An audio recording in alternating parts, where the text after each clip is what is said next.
Two barefoot children burst through a gas station door at midnight, screaming, sobbing, pajamas soaked in melted snow. The girl, 6 years old, shaking so hard she can barely speak, grabs the leather cut of the nearest biker and pulls with everything she has. Please, our house is on fire. Mama's trapped upstairs. She can't walk. Please, please, please. 5 Hell's Angels freeze. Coffee cups hit the floor. The lead biker drops to his knees and his hands find the child's frozen face. Where? Miller Road. The yellow house. Hurry. She's gonna die. He's already running. Before we begin this story, tell me, where in the world are you watching from? We love seeing how far these stories travel, and if this moves you, please subscribe and stay until the very end. This one will stay with you forever. The little girl's fingers were so cold they burned through his leather. Axel Mercer hadn't felt a grip that desperate in 8 years. Not since his daughter Emma had reached for him through the smoke, her tiny hand finding his for 3 seconds before the ceiling came down. 3 seconds. He'd counted them every night since. Please, mister. The girl's voice cracked like thin ice. Please, Mama's gonna die. Axel dropped to one knee. His bones protested. 45 years of hard road will do that, but he didn't feel it. All he felt was this child's terror, raw and absolute, pouring into him like winter through a broken window. What's your name, sweetheart? Lily. She hiccuped. Lily Bennett, that's my brother Lucas. We ran. We ran so far. Our feet hurt, but we couldn't stop because Mama said run and don't stop and find help and... Lily. Axel's voice was gravel wrapped in velvet. I need you to breathe. She tried, failed, tried again. Behind him, Brick Donovan was already moving. Former Army combat medic, 2 tours in Afghanistan, hands that had held dying soldiers together with nothing but gauze and stubbornness. He knelt beside the boy. Hey, buddy. Lucas, right? The boy nodded. His whole body was shaking, and not just from the cold. His pajamas were soaked through thin cotton with little rockets on them. No shoes, no coat. Brick could see the blue tinge spreading up from his toes. Lucas, I need you to tell me exactly where your house is. Miller Road. The boy's teeth chattered so hard he could barely form words. The yellow house. The only yellow house. You can see the fire from here if you look. You can see it. Diesel Torres, 6'4", 260 pounds of muscle and motorcycle grease pressed his face to the gas station window. His breath fogged the glass. He's right, Diesel said quietly. There's a glow, maybe 2 miles out. It's big, Axel. It's real big. Whisper appeared at Axel's shoulder. Only female rider in their chapter, 42 years old, face like weathered leather and eyes like a hawk. She'd been filling her tank when the kids burst in. Now her hand rested on Lily's shivering back. How long have you been running, honey? Lily looked up at her. I don't know. A long time. The snow was up to here. She gestured to her knees. Lucas carried me some of the way because I fell down and couldn't get up, and he said we had to keep going because Mama said... Her voice broke completely. Axel stood. Decision made. No discussion needed. Brick Diesel, you're with me. Whisper Torch, stay with the kids. Call 911. Get an ambulance headed to Miller Road, and for God's sake, get these 2 warm. Axel. Whisper's voice was careful. Fire department's 40 minutes out. You know that. I know. And the roads. I know. Their eyes met. Something passed between them that didn't need words. 8 years ago, Whisper had been the one to find Axel after Emma's funeral, 3 days into a whiskey bender that should have killed him. She'd dragged him out of that motel room by his hair and told him dying was easy. Living was the punishment.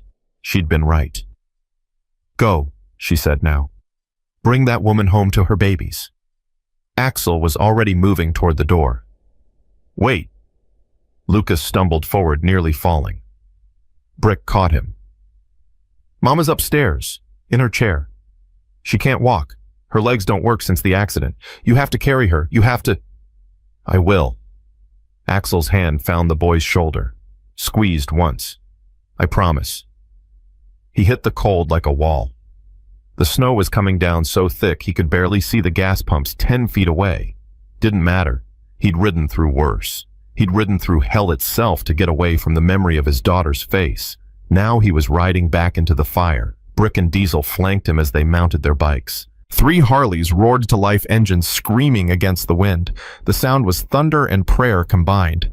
Axel kicked off first, 2 miles, maybe 3 minutes at full speed on dry road. In this weather, with visibility near zero and ice under the snow, it might as well be 20. He pushed the throttle anyway. The glow got brighter as they rode. Axel could smell it now, that particular stench of burning wood and melting plastic and something else. Something he'd never been able to name but would recognize anywhere. The smell of a home dying. The yellow house emerged from the white like a wound in the night. Flames crawled up the eastern wall, licking toward the second floor. The roof hadn't caught yet. The roof hadn't caught yet. That meant time. Not much, but some. Axel was off his bike before it fully stopped, boots hitting snow and sliding, catching himself on pure adrenaline. Brick and Diesel were right behind him. "Second floor!" Axel shouted over the roar of the fire. "East side windows look clear. I'm going in through the front." "Front door's fully involved," Brick yelled back. "Axel, you can't." "Back door. There's always a back door. Diesel, find it. Brick, get ready for medical smoke inhalation, possible burns. And get something we can use as a stretcher." They moved. Axel circled the house, arm raised against the heat. The fire was spreading fast, faster than it should in this cold, which meant accelerant. Old wiring. Something structural that had been waiting to fail. He didn't care why. He only cared about the woman trapped inside. The back door was intact. Smoke poured from the edges, but the wood itself hadn't caught. Axel didn't hesitate. He lowered his shoulder and hit it full force. The door splintered inward. Heat slammed into him like a physical force. Smoke filled his lungs instantly, thick and choking. He dropped low, pulled his bandana up over his mouth and nose, pathetic protection, but better than nothing, and moved. "Hello," his voice was a ragged bellow. "Can you hear me? Where are you?" "Nothing." He pushed deeper into the house. The kitchen melting, linoleum flames dancing across the ceiling, a child's drawing on the refrigerator, curling black at the edges. A living room couch, already burning Christmas tree in the corner, catching spark by spark ornaments popping in the heat like tiny gunshots. The stairs. The stairs were still intact. Axel took them 2 at a time, one hand on the railing, the other stretched out in front of him to feel for collapse. The smoke was thicker up here, a living thing that wrapped around him and squeezed. "Hello, ma'am. Where are you?" A sound, weak, coming from the left. He followed it. The door was closed. A good sign. It meant less smoke in the room, and he hit it with his shoulder, felt it give, stumbled through into her. She was on the floor beside an overturned wheelchair, dragging herself toward the window with arms that shook so badly they barely held her weight. Her legs trailed behind her, useless. Her face was streaked with tears and soot. She looked up at him and her eyes went wide with terror. A man in leather, covered in smoke, bursting through her door in the middle of the night. Of course she was afraid. "I'm here to help." Axel raised both hands, palms out. "Your kids sent me. Lily and Lucas. They're safe. They're warm. They're waiting for you. My babies." Her voice was barely a whisper. You're sure they're—" "I'm sure. They ran 2 miles through the snow to find help. Bravest damn kids I've ever seen. Now I need to get you out of here. Can you put your arms around my neck?" She hesitated, looked at him, looked at the patches on his cut, Hell's Angels, the skull, the wings, all of it. "Please." Axel's voice cracked. He wasn't a man who begged. Hadn't begged for anything in 8 years. Not since he'd begged God to let him trade places with his daughter. "Please let me save you." Something in his tone must have reached her. Her arms came up, looped around his neck, and she held on. Axel lifted her like she weighed nothing. In his arms, she felt like absolution. "I'm Grace," she said against his shoulder. "Axel." He was already moving. "We're gonna get you home to your kids, Grace." "Axel." She tasted the name. Like the part of a wheel. Like the thing that keeps it turning. He hit the stairs. The banister was burning now, flames eating the wood in hungry bites. Axel hugged the opposite wall, feeling the plaster crack and pop under the heat. Grace's arms tightened around his neck. She buried her face against his chest. Halfway down, a beam collapsed behind them. Grace screamed. Axel didn't look back. Couldn't afford to. The bottom of the stairs. The living room was an inferno, now the Christmas tree, a torch the ceiling starting to sag. The back door. 15 feet. Maybe less. Axel ran. Fire licked at his arms, his face the back of his neck. He felt his leather start to smoke, felt Grace's hair singeing against his chin. 5 feet, 3 feet, 1. He burst through the doorway and into the snow. The cold hit like a blessing, like baptism, like the hand of something holy snatching them from the mouth of hell itself. Behind them, the roof caved in. Axel kept running. Didn't stop until he was 30 feet from the house, until Brick was at his side taking Grace from his arms, until Diesel was wrapping a survival blanket around her shoulders. Only then did he fall to his knees. His arms were burned. He could feel it now, the skin tight and screaming blisters already forming. Didn't matter. She was out. She was alive. The children's mother was alive. Axel. Brick's voice was sharp. Axel, look at me. How bad? I'm fine. You're burned. I'm fine. He looked up, found Brick's eyes. How is she? Smoke inhalation, some minor burns, probable hypothermia from being on that floor. But she's breathing. She's conscious. She's going to make it. Axel closed his eyes, said a prayer to a God he'd stopped believing in 8 years ago. Just 2 words repeated like a heartbeat. Thank you, thank you, thank you. The ambulance arrived 17 minutes later. Axel counted every one of them. He sat in the snow beside Grace, his burned arms wrapped in whatever bandages Brick could improvise from their first aid kit, and he watched her breathe. She hadn't let go of his hand. My chair, she said softly. My wheelchair. It's gone. We'll get you a new one. That chair. Her voice trembled. My husband bought that chair. After the accident. It was the last thing he ever bought me before he... She stopped. Couldn't finish. Axel looked at her. Really looked. The firelight was dying behind them, the house collapsing into embers. But he could still see her face clearly. Young, maybe mid-30s. Beautiful in the way that sorrow makes people beautiful, all sharp edges and deep shadows. A wedding ring still on her finger, but the way she wore it said, widow, not wife. What happened? He asked quietly, if you don't mind me asking. Car accident, 2 years ago, black ice on Route 41. She was staring at the flames, but Axel knew she wasn't seeing them. Marcus, my husband, he was driving. The kids were in the back. A semi crossed the center line. Jesus. Marcus threw himself across the console, protected the twins with his body. Her voice was steady now, the steadiness of someone who's told this story so many times it's worn smooth. They didn't have a scratch on them. I was in the passenger seat. My spine took the impact. Marcus took the rest. He died saving them. He died saving all of us. Grace looked at Axel. Her eyes were wet, but her chin was firm. He was a firefighter. 20 years on the job, saved hundreds of people, and in the end, he saved his family.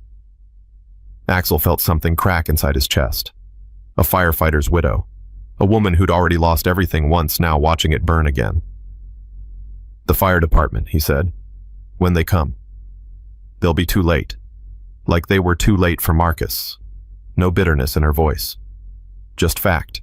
Nearest station is 40 minutes away. Budget cuts. The town's been fighting for a closer one for years. Then how did you... Smell the smoke, heard the crackle, got the kids up, got them dressed as fast as I could with... She gestured at her useless legs. Told them to run. Don't stop. Find help. You stayed. I can't exactly run Axel. The way she said his name, matter-of-fact, almost gentle, made his throat tight. You could have died. You knew you could have died, and you sent them anyway. They're my children. Grace turned to face the ruins of her home. There was nothing else to do. Axel watched her profile against the dying flames, thought about his daughter, thought about the 3 seconds he'd held her hand before the ceiling fell. He hadn't been able to save Emma, but he'd saved this woman, this mother. These children would grow up with her because of him. It didn't make up for it. Nothing would ever make up for it. But it was something. For the first time in 8 years, it was something. The ambulance lights painted the snow red and blue. Paramedics swarmed Grace, loading her onto a stretcher, checking vitals, firing questions she was too exhausted to answer. Brick stepped in, rattling off medical information in a voice that brooked no argument. Combat medic mode. Nobody questioned him. Axel stood apart, watching. His arms throbbed, but he'd refused treatment. Later. He'd deal with it later. Right now, he needed to see this through. The fire trucks arrived 10 minutes after the ambulance. Too late, just like Grace had said. The house was gone, nothing left but a blackened skeleton and smoking rubble. The firefighters sprayed it down anyway, procedure and protocol, their faces grim beneath their helmets. One of them approached Axel. Young kid, maybe 25, eyes hard with something that might have been suspicion. "You the one who went in?" "Yeah." "Alone?" "Yeah." The kid looked at Axel's cut, the patches, the leather. "Hell of a thing," he said finally. "For someone like you." Axel met his eyes, didn't blink. "Someone like me." The kid's jaw tightened. He looked like he wanted to say something else, something harder. But then his captain called him back, and he went throwing one last look over his shoulder. Diesel appeared at Axel's side. "Trouble, nothing I can't handle." "The woman Grace, they're taking her to St. Mercy. 45 minutes south. Whisper called ahead. The kids are already on their way." "Good." Axel nodded. "Good. We should follow. We should get you looked at." "I'm fine." "You're not fine. You're burned. You're probably in shock, and you haven't stopped shaking since we pulled out of that house." Axel looked down at his hands. Diesel was right. They were trembling fine and fast, like leaves in a storm. "I watched her crawl," he said quietly. She was dragging herself to the window, her legs just trailing behind her, and she was still trying, still fighting. Even though she knew. He stopped. He couldn't finish. Diesel was silent for a long moment. "Emma was 6 when she died," he said finally. "Same age as those twins." Axel flinched. They didn't talk about Emma. Ever. The whole club knew the story, but nobody mentioned it. Some wounds you just worked around. "I know," Axel said. "This doesn't fix that. I know. But it matters." Axel looked at Diesel, this giant of a man, this friend of 15 years, this brother in everything but blood. "It matters," he agreed. They rode for the hospital. St. Mercy Medical Center was a sprawl of fluorescent lights and antiseptic calm. Axel had been in hospitals before, after fights, after accidents, after the night Emma died, and he'd screamed himself hoarse in a waiting room just like this one. He hated hospitals. But he walked in anyway. Whisper was already there, standing guard outside a pediatric room. She straightened when she saw him. "They're okay. Both of them. Mild frostbite on the feet, some shock, but nothing permanent. Doctor said another 20 minutes out there and it would have been different. Grace. Down the hall, room 217. She's stable, but they want to keep her overnight. Smoke inhalation, minor burns." Whisper paused. "She's been asking for you." "For me?" "By name. She told the nurses a man named Axel saved her life, and she wanted to thank him." Whisper's eyes softened, just slightly, just enough. "Go, I've got the kids." Axel hesitated outside room 217. Through the small window, he could see her Grace lying in the bed of V in her arm, oxygen tube in her nose. Her eyes were closed. He pushed the door open.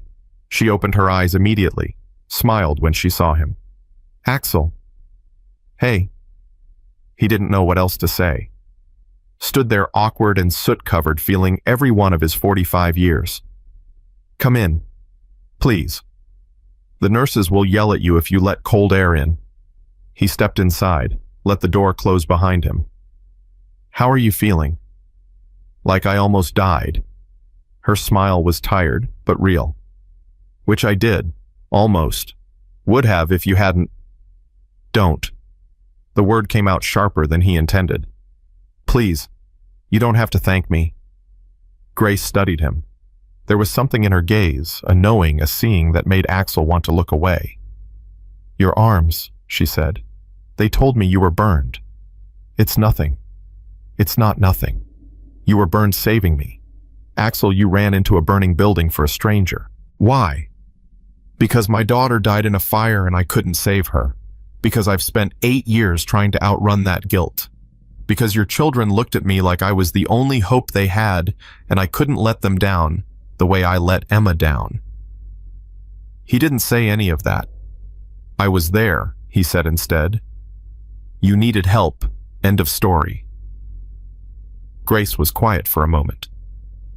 The kids told me about you, she said finally, while they were waiting.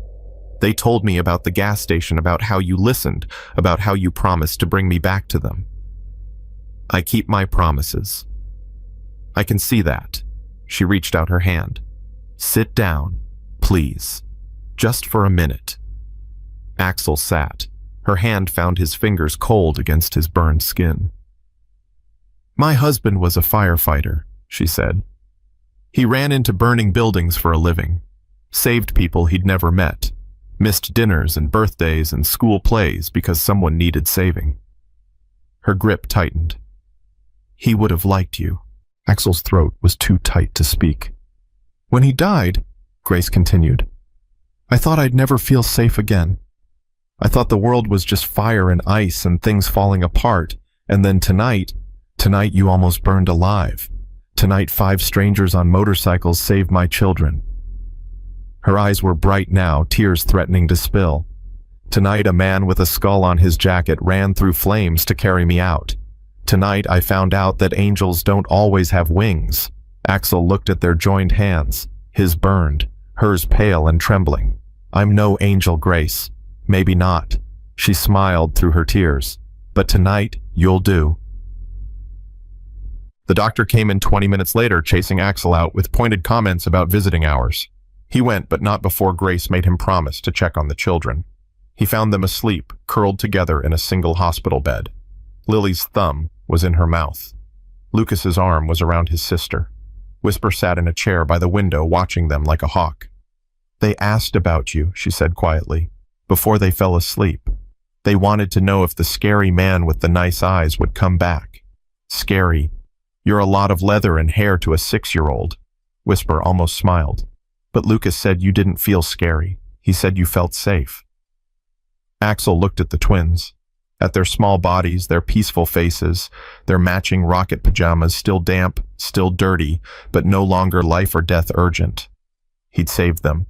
He'd saved their mother. He'd kept his promise. Why didn't it feel like enough? There's something else, Whisper said. I made some calls. The house is a total loss. Insurance lapsed 3 months ago. Grace couldn't afford the premiums after losing the disability payments. She's got nothing, Axel. No family, no savings, no job. Just those 2 kids and a hospital bill she'll never pay. Axel closed his eyes. The roads will be closed for days with this storm. Whisper continued. Nearest shelter is 60 miles. Nearest family services office is further. She's got nowhere to go and no way to get there. What are you saying? I'm saying we walked into something tonight. Something bigger than a roadside rescue. Whisper stood crossed to stand beside him. I'm saying those kids grabbed your cut like they knew you'd save them. I'm saying maybe we're supposed to be here. Axel opened his eyes, looked at the twins again. We're not equipped to do a lot of things we do anyway. Whisper's voice was hard now. We've run charity rides for burned veterans. We've escorted abused kids to court. We've done more good in the last 10 years than most churches I've seen. So don't tell me we're not equipped. This is different. How? Because it's personal. Because that little girl has Emma's eyes. Because this feels like a second chance and I'm terrified I'll fail again. He couldn't say any of that either. We'll figure it out, he said instead. In the morning, when the road's clear. And until then. Axel looked at Whisper. At this woman who'd saved his life once, who'd ridden beside him through everything, who knew his darkest corners, and stayed anyway. We stay, he said. We make sure they're not alone. Whisper nodded once firm. Good. Now go get your arms looked at before they fall off. Axel went. The burn unit was quiet at 3 a.m.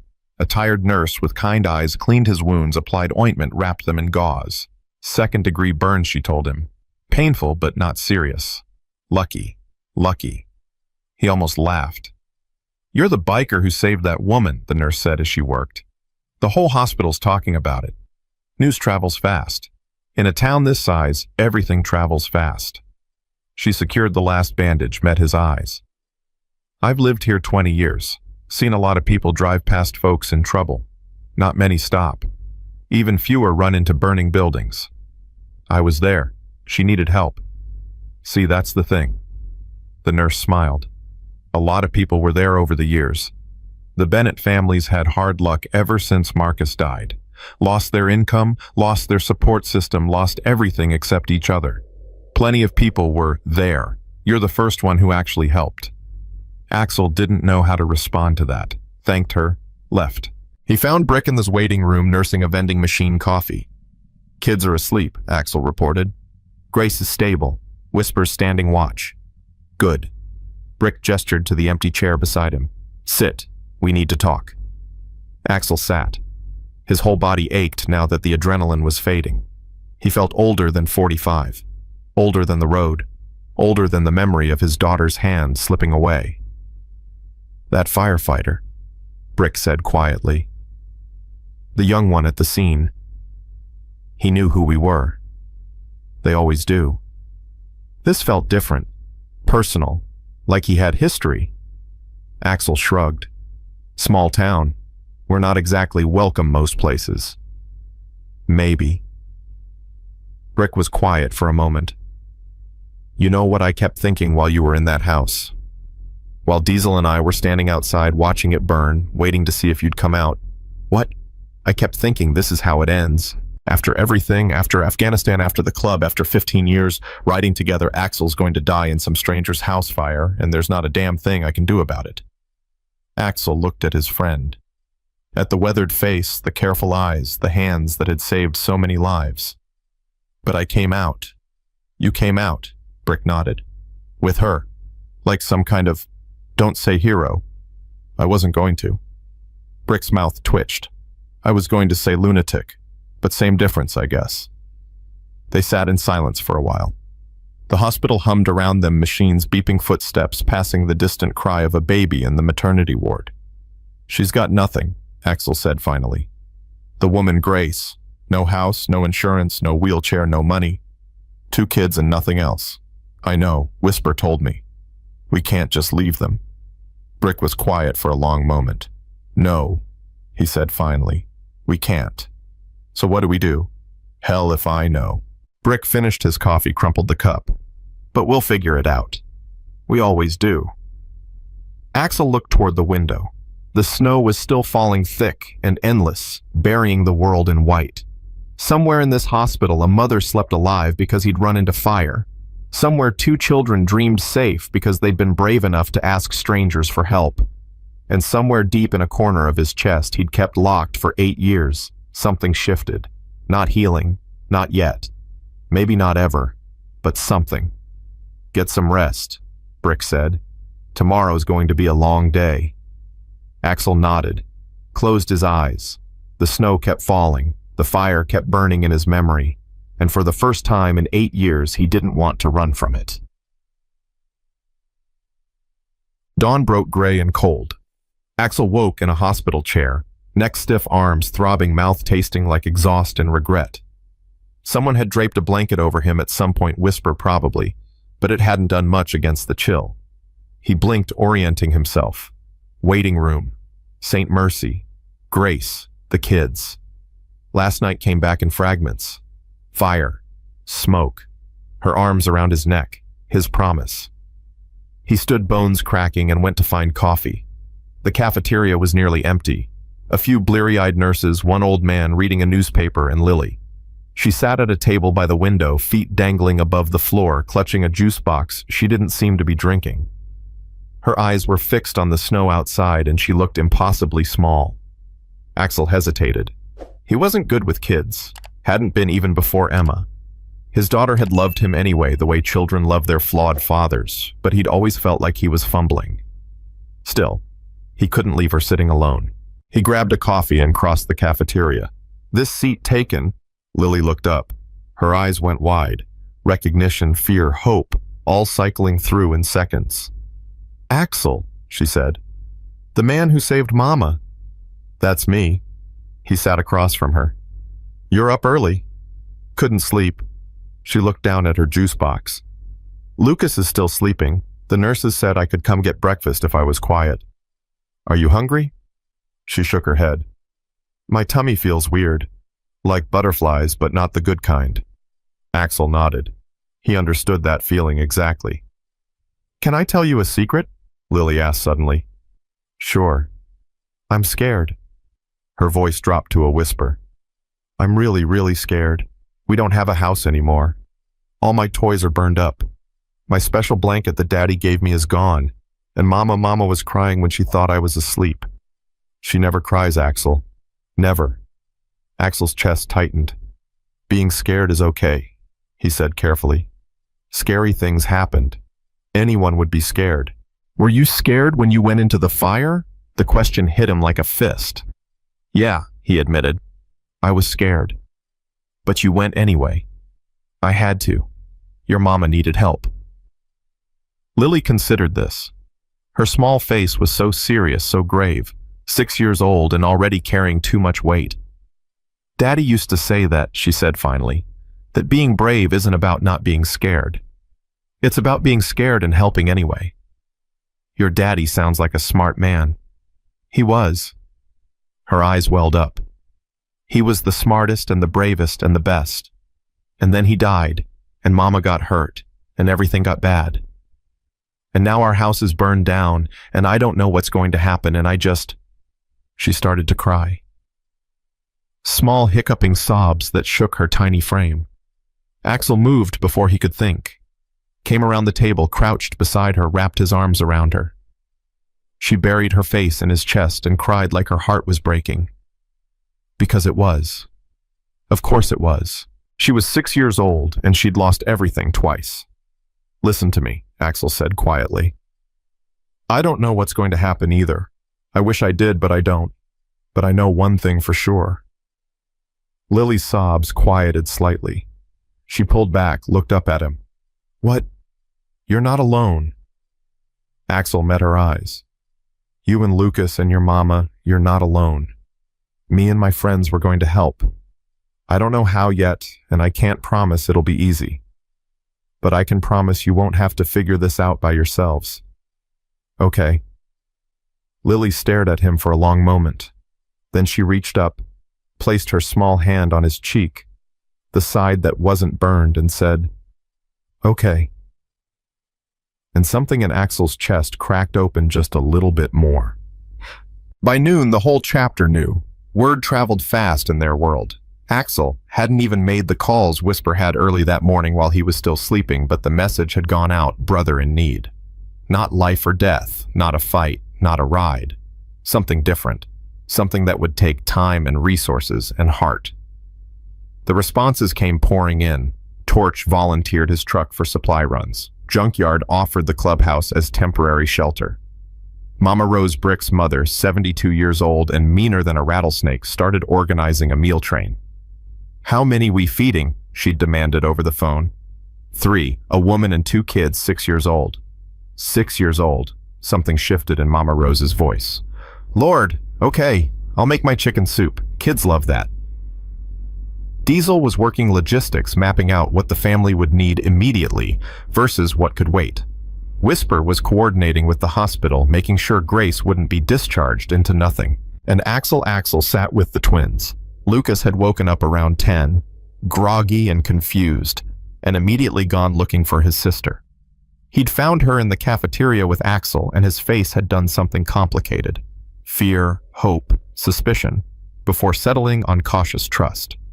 Now the 3 of them sat in the pediatric playroom, surrounded by donated toys and cheerful murals, and talked. "Mama says you're bikers," Lucas said. "Like in the movies." "I guess we are. Mostly we just ride motorcycles together." Why? The question was innocent, genuine. Lucas wanted to understand. 6 years old and already trying to make sense of a world that kept breaking. Because we're family, Axel said after a moment. Not born family, chosen family. We take care of each other. Like Mama takes care of us. Something like that. Yeah. Lucas processed this. And now you're taking care of us too. We're trying. Why? Axel looked at the boy, at his serious eyes, his small hands, the determined set of his jaw. So much like his father must have been. Because you needed help, Axel said simply, and we were there. That's what Daddy used to say. Lucas's voice went quiet. He always helped people, even when it was hard, even when it was scary. Your daddy sounds like a good man. He was. Lucas looked down at his hands. He died helping people. In the car crash. He saved us, but he died. I know, your mama told me. Do you think, the boy's voice cracked, do you think he'd be mad that we needed help from strangers? Axel's heart broke a little. No, he said firmly. I think he'd be proud. You and your sister ran 2 miles through a blizzard to save your mama. That took more courage than most grown-ups have. Your daddy would be so proud of you both. Lucas looked up. His eyes were wet. You really think so? I know so. The boy was quiet for a long moment. Then he moved quick, sudden, and threw his arms around Axel's neck. Axel held him, felt the small body shake with sobs he was trying to hide. Lily slipped in on his other side, wrapping her arms around them both. And there, in a hospital playroom, surrounded by strangers and uncertainty and the ashes of everything they'd lost, 3 people held on to each other. 2 children who'd lost their father. 1 man who'd lost his daughter. All of them just trying to survive. Grace was awake when Axel came to see her that afternoon. She looked better than she had the night before, some color in her cheeks, some clarity in her eyes, but the weight of everything hadn't lifted. He could see it in the tension around her mouth, the shadows under her eyes. The kids? She asked immediately. They're okay. They're with Whisper, one of my club. She's got them in the cafeteria, making them eat actual food instead of vending machine garbage. Grace's shoulders relaxed slightly. Good, that's good. Axel pulled up a chair, sat. We need to talk, he said, about what happens next. Grace closed her eyes. I've been trying not to think about that. I know, but we need to. I know. She opened her eyes. Okay, tell me what I'm facing. So he did. Laid it out straight the way she seemed to want the house gone. The insurance lapsed the nearest shelter too far. The roads too dangerous. No family to call, no friends with space, no safety net of any kind. Grace listened without interrupting. When he finished, she was quiet for a long time. I used to think I was strong, she said finally. After the accident, after Marcus, I thought, okay, I can do this. I can raise these kids, keep this house, build a life. We'd be okay. Not great maybe, but okay. You are strong. I'm tired. Her voice cracked. I'm so tired, Axel. I've been running on fumes for 2 years, telling myself it would get better, and now... She gestured helplessly. Now I've got nothing. Less than nothing. 2 children who need things I can't give them, a body that doesn't work, and no idea what comes next. Axel leaned forward. I have an idea, he said, about what comes next. Grace looked at him. Waited. My club, we've got resources. Not a lot, but some. We've got a truck and a place you can stay while we figure things out. We've got people who want to help, a doctor, a lawyer, folks who know how to navigate the system. And we've got time. Why would you do that? It was the same question from last night. He still didn't have a good answer. Because you need it, he said. Because your kids asked us to save you, and that doesn't stop when the fire goes out. Because... He stopped, swallowed hard. Because I lost someone once. Someone small. Someone I should have been able to save but couldn't. And I've spent 8 years trying to outrun that, and it doesn't work. It never works. But this helping you, helping your kids, this might be something I can actually do. Grace stared at him. Your daughter, she said quietly. Whisper told me. Not the details, just that you lost her. In a fire. Axel flinched. Yeah. How old? 6. Same as your twins. Grace's hand found his. Squeezed. I'm sorry. Don't be. It's not you didn't. He couldn't finish. Axel. Her voice was gentle now. I'm going to say yes. To the help. Not because I want charity, and not because I don't have pride, but because my children need to be safe. And right now you're the safest thing I've found. Okay. But I need you to understand something. Her grip tightened. I'm not a damsel. I'm not some project for you to fix. I'm a mother and a fighter, and I've clawed my way through harder things than this. So if you're doing this out of pity or guilt, or some idea that you can replace what you lost, I'm not. Then why? Axel met her eyes. Because last night I made a promise to 2 kids who had no reason to trust me. I told them I'd bring their mama back. And I did. Now I'm making another promise to you, to them, to myself. I'm going to help you get back on your feet. Not because you can't do it alone, but because you shouldn't have to. Grace was silent for a long moment. Then she nodded.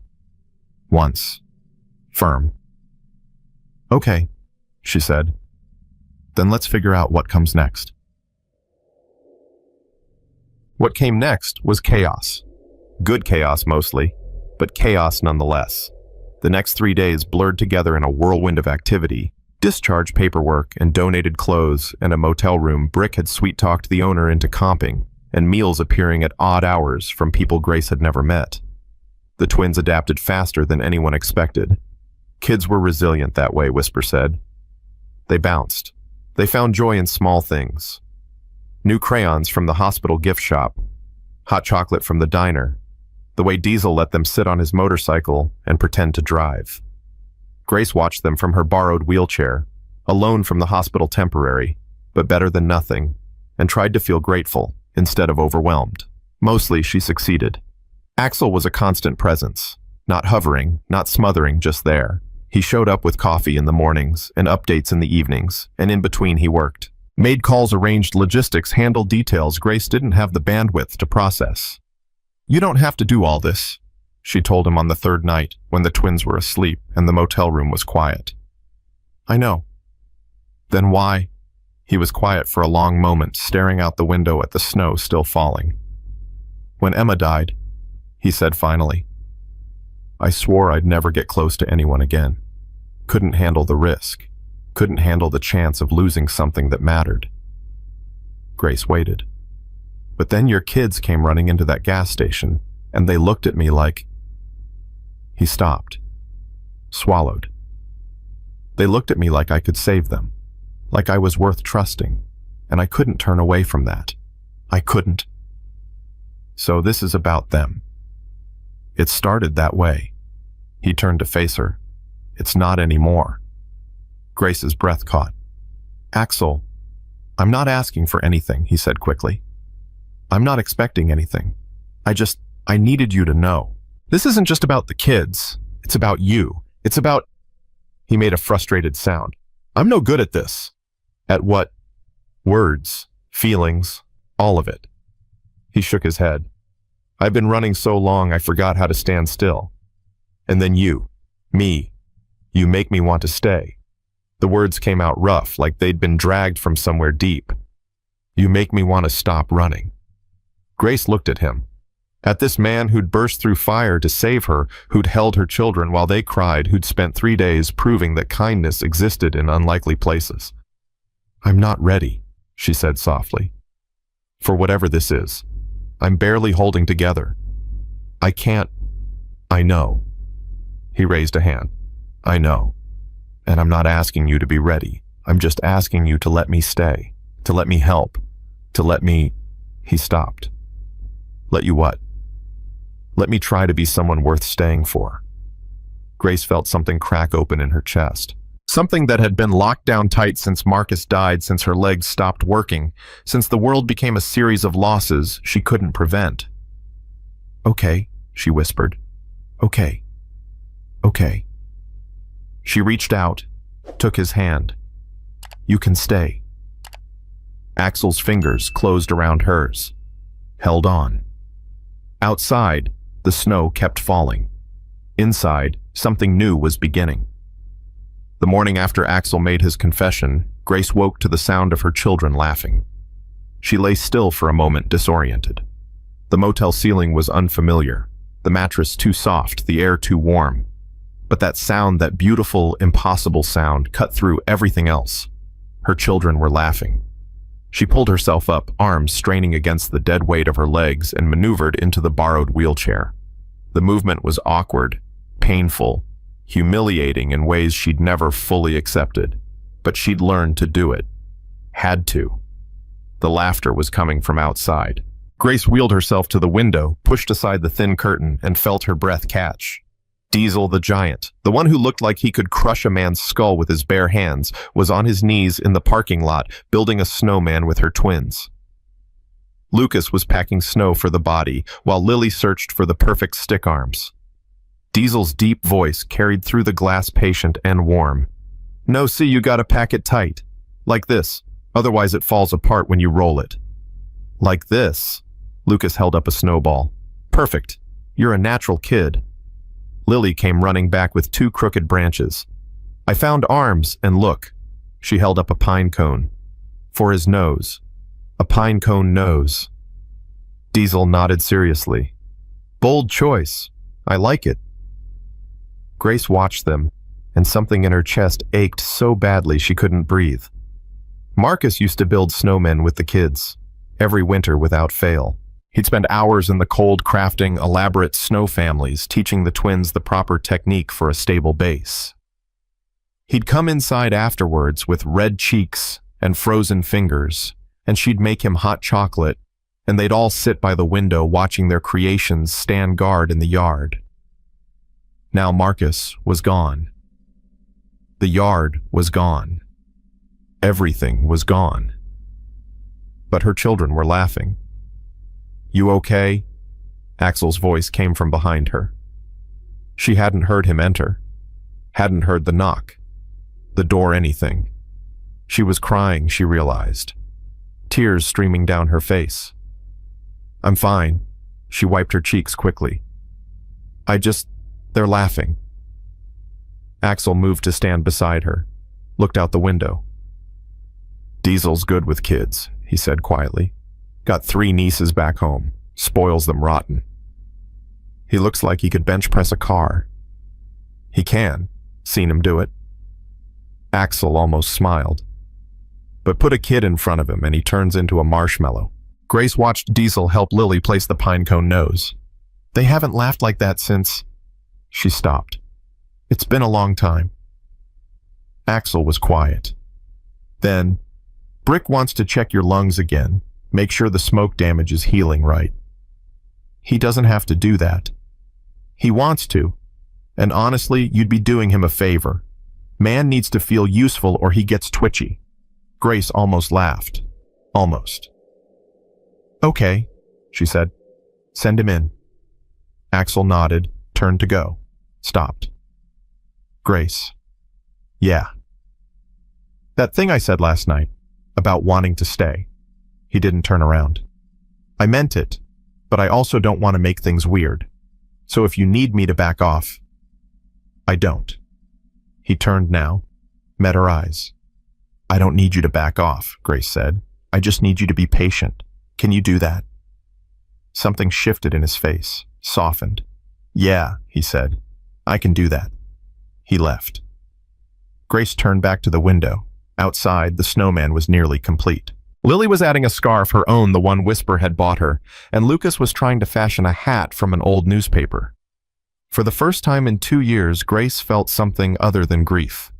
She wasn't sure what to call it yet, but it felt like the beginning of something. The motel room door burst open 20 minutes later. Whisper stood in the frame, face tight. "We've got company." Grace's stomach dropped. "What kind of company?" "The kind with a badge." Sheriff Tom Bradley was waiting in the motel lobby when they came down. Grace had heard of him. Marcus had mentioned him a few times back when Marcus was alive, and they lived in a world where such things mattered. Small-town sheriff, old school, suspicious of anything that didn't fit his narrow definition of normal. He looked exactly like she'd imagined. 60s weathered face eyes like flint. His hand rested on his belt, not quite touching his weapon, but close enough to make a point.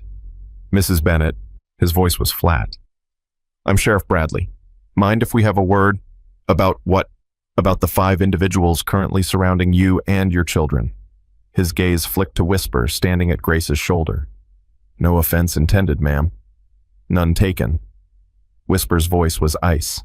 Yet. Axel appeared from somewhere Grace hadn't seen him approach and positioned himself between her and the sheriff. Not aggressive, just present. Something we can help you with, Sheriff. Bradley's eyes narrowed.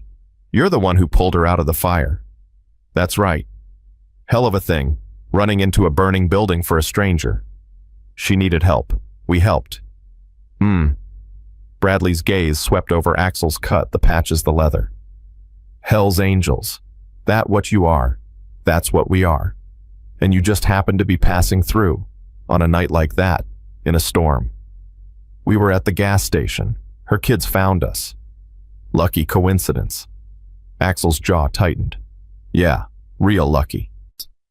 The silence stretched tight as a wire. Grace pushed her wheelchair forward. Sheriff Bradley, is there something specific you need from me? Bradley turned to her. Something in his expression shifted, not quite softening but reassessing. Just checking on you, Mrs. Bennett. Your husband was a good man. Marcus and I worked together a few times back when. I wanted to make sure you and your kids were safe. We're safe. You're surrounded by people who saved my life. Grace's voice sharpened. By people who fed my children, clothed them, given us a place to stay. By people who've done more for my family in 4 days than this town did in 2 years. So yes, Sheriff, we're safe. Bradley blinked. Whatever he'd expected, it wasn't that. Ma'am, I understand you've been through a trauma, but these people are the reason I'm alive. Grace wheeled closer. Do you know what it's like to lie on a floor unable to move, watching fire eat your home, to know your children are out there somewhere in a blizzard and you can't do anything except pray? Mrs. Bennett. Axel ran through those flames. He carried me out while the roof was collapsing. His arms are still burned. She gestured at Axel's bandaged forearms. So whatever you think you know about these people, whatever assumptions you're making, you're wrong. Bradley was silent for a long moment. I'm not trying to cause trouble, he said finally. I'm just doing my job. Then do it somewhere else. Grace's voice didn't waver. My family has been through enough. The sheriff held her gaze. Then slowly, he nodded. If you need anything, Mrs. Bennett, anything at all, my office is just off Main Street. I'll keep that in mind. Bradley tipped his hat, cast one more look at Axel, long measuring, and left. The lobby fell silent. Well, Whisper let out a breath. That was something. Grace's hands were shaking. She gripped the wheelchair arms, trying to steady herself. Hey! Axel crouched beside her. You okay? No. She laughed, a broken sound. I just told off the sheriff. Marcus would have killed me. Marcus would have been proud. You didn't know Marcus. I know he married you, and I know you're the kind of woman who stands up for the people who stand up for her. Axel's hand covered hers. That's all I need to know. Grace looked at him, at this man who kept surprising her, who kept being more than his leather and his reputation.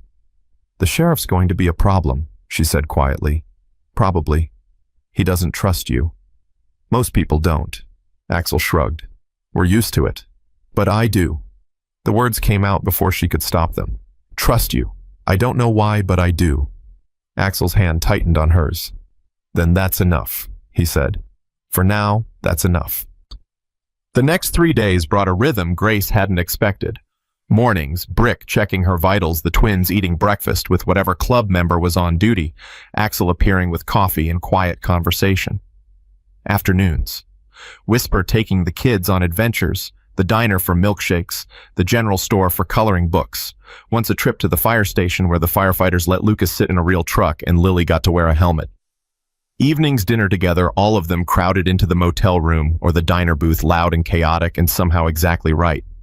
Grace watched her children bloom under the attention. Lucas, who'd been so withdrawn since Marcus died, started talking again, asking questions, making jokes, acting like a 6-year-old instead of a miniature adult carrying too much weight. Lily, who'd had nightmares every night for 2 years, slept through until morning. "They're doing better," she told Axel one evening after the kids were asleep. "I didn't think they could, after everything, but they are. Kids are resilient. Is that what you think?" He was quiet for a moment. "That's what I have to believe." Because of Emma. The name hung between them. Axel hadn't talked about his daughter since that first confession. Grace had been waiting, not pushing, letting him come to it in his own time. "She was resilient too," he said finally. "Strongest kid I ever knew. Her mom, my ex, she left when Emma was 2, just walked out. Couldn't handle the life, she said. Too much road, too much chaos. She left you with a baby. She left me with the best thing that ever happened to me." Axel's voice was rough. "Emma didn't care about the bike or the club or any of it. She just wanted her dad. That's all she ever wanted." Grace waited. The fire started in the middle of the night. Electrical. Old building, bad wiring. I woke up to smoke and heat and... He stopped. Swallowed hard. She was in the next room, just 10 feet away. But the hallway was already gone. Ceiling coming down. I tried to get through, but... Axel. I held her hand. His voice cracked. Through a gap in the debris. I held her hand for 3 seconds, and then the ceiling fell, and I couldn't... He broke. Grace had never seen a man cry like that. Silently, terribly, his whole body shaking with grief he'd been carrying for 8 years. She reached for him, pulled him close, held on. "I'm sorry," she whispered. "I'm so sorry." She was 6 years old. The words were muffled against her shoulder. "Same age as your kids, same age Grace. When I saw them in that gas station, when I saw Lily's face, I saw Emma. I saw her begging me to save her. You did save her. You saved all of us. I couldn't save my own daughter. No." Grace pulled back, cupped his face in her hands, made him look at her. "You couldn't. That wasn't your fault. That was a tragedy, Axel. A terrible, unfair tragedy. But what you did for my children, that was a choice. You chose to run into that fire. You chose to carry me out. You chose to stay. I couldn't not. I know." She brushed the tears from his cheeks. "I know." They stayed like that for a long time. 2 broken people holding each other together. The news crews arrived on day 5. Axel had been expecting them. Whisper had warned him the story was spreading, but the reality was worse than he'd imagined. 2 vans, 3 reporters, a cameraman who looked like he hadn't slept in days. "Mr. Mercer, can we get a statement about the rescue? Is it true you're a member of the Hells Angels? What's your relationship with the Bennett family?" Axel kept his head down, kept walking, kept his mouth shut. Brick flanked him on one side, Diesel on the other. They moved like a wall, pushing through to the motel entrance. "This is going to get worse before it gets better," Brick muttered. He was right. By evening, the story was everywhere. Local news first, then regional, then a viral post on social media that painted them as either villains or heroes depending on who was writing. "Biker gang rescues disabled widow from Inferno," read one headline. "Hell's Angels exploit family tragedy," read another. Grace sat in her wheelchair, scrolling through her phone, face pale. "They're saying you targeted us," she said quietly. "That you set the fire to create a rescue opportunity. That's insane." "I know, but they're saying it." She looked up. "There's a comment here calling me a..." She stopped. "I can't even say it." Axel took the phone from her hands, turned it off, set it aside. "Don't read that garbage. It's not garbage if people believe it. Let them believe what they want. We know the truth." "Do we?" Grace's voice was tired. "Because right now I don't know anything. I don't know where I'm going to live, how I'm going to work, how I'm going to take care of my kids. I don't know if the insurance company is going to investigate arson because the sheriff's been asking questions. I don't know if Child Protective Services is going to show up because the internet says I'm an unfit mother." Grace. "I don't know anything, Axel. Except that 4 days ago I had a house and a wheelchair and a life that was barely holding together. And now I have nothing.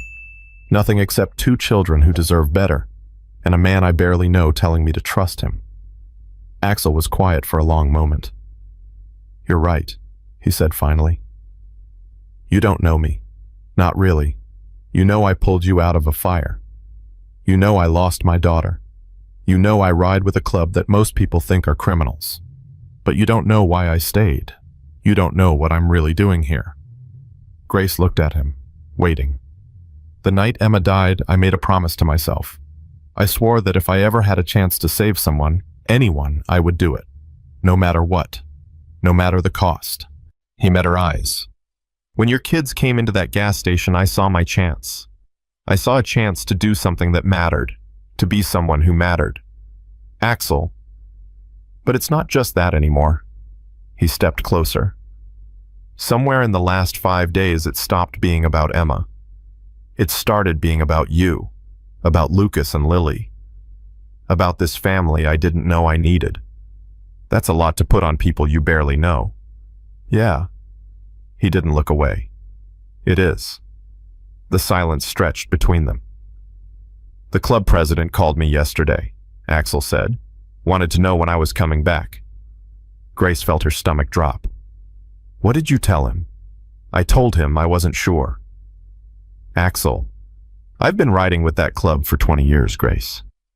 It's the only family I've had since Emma died. They've kept me alive, kept me sane, kept me from driving off a bridge in the middle of the night." His voice was rough. "But for the first time in 8 years, I don't want to leave. I want to stay. Here, stay. With you. You barely know me.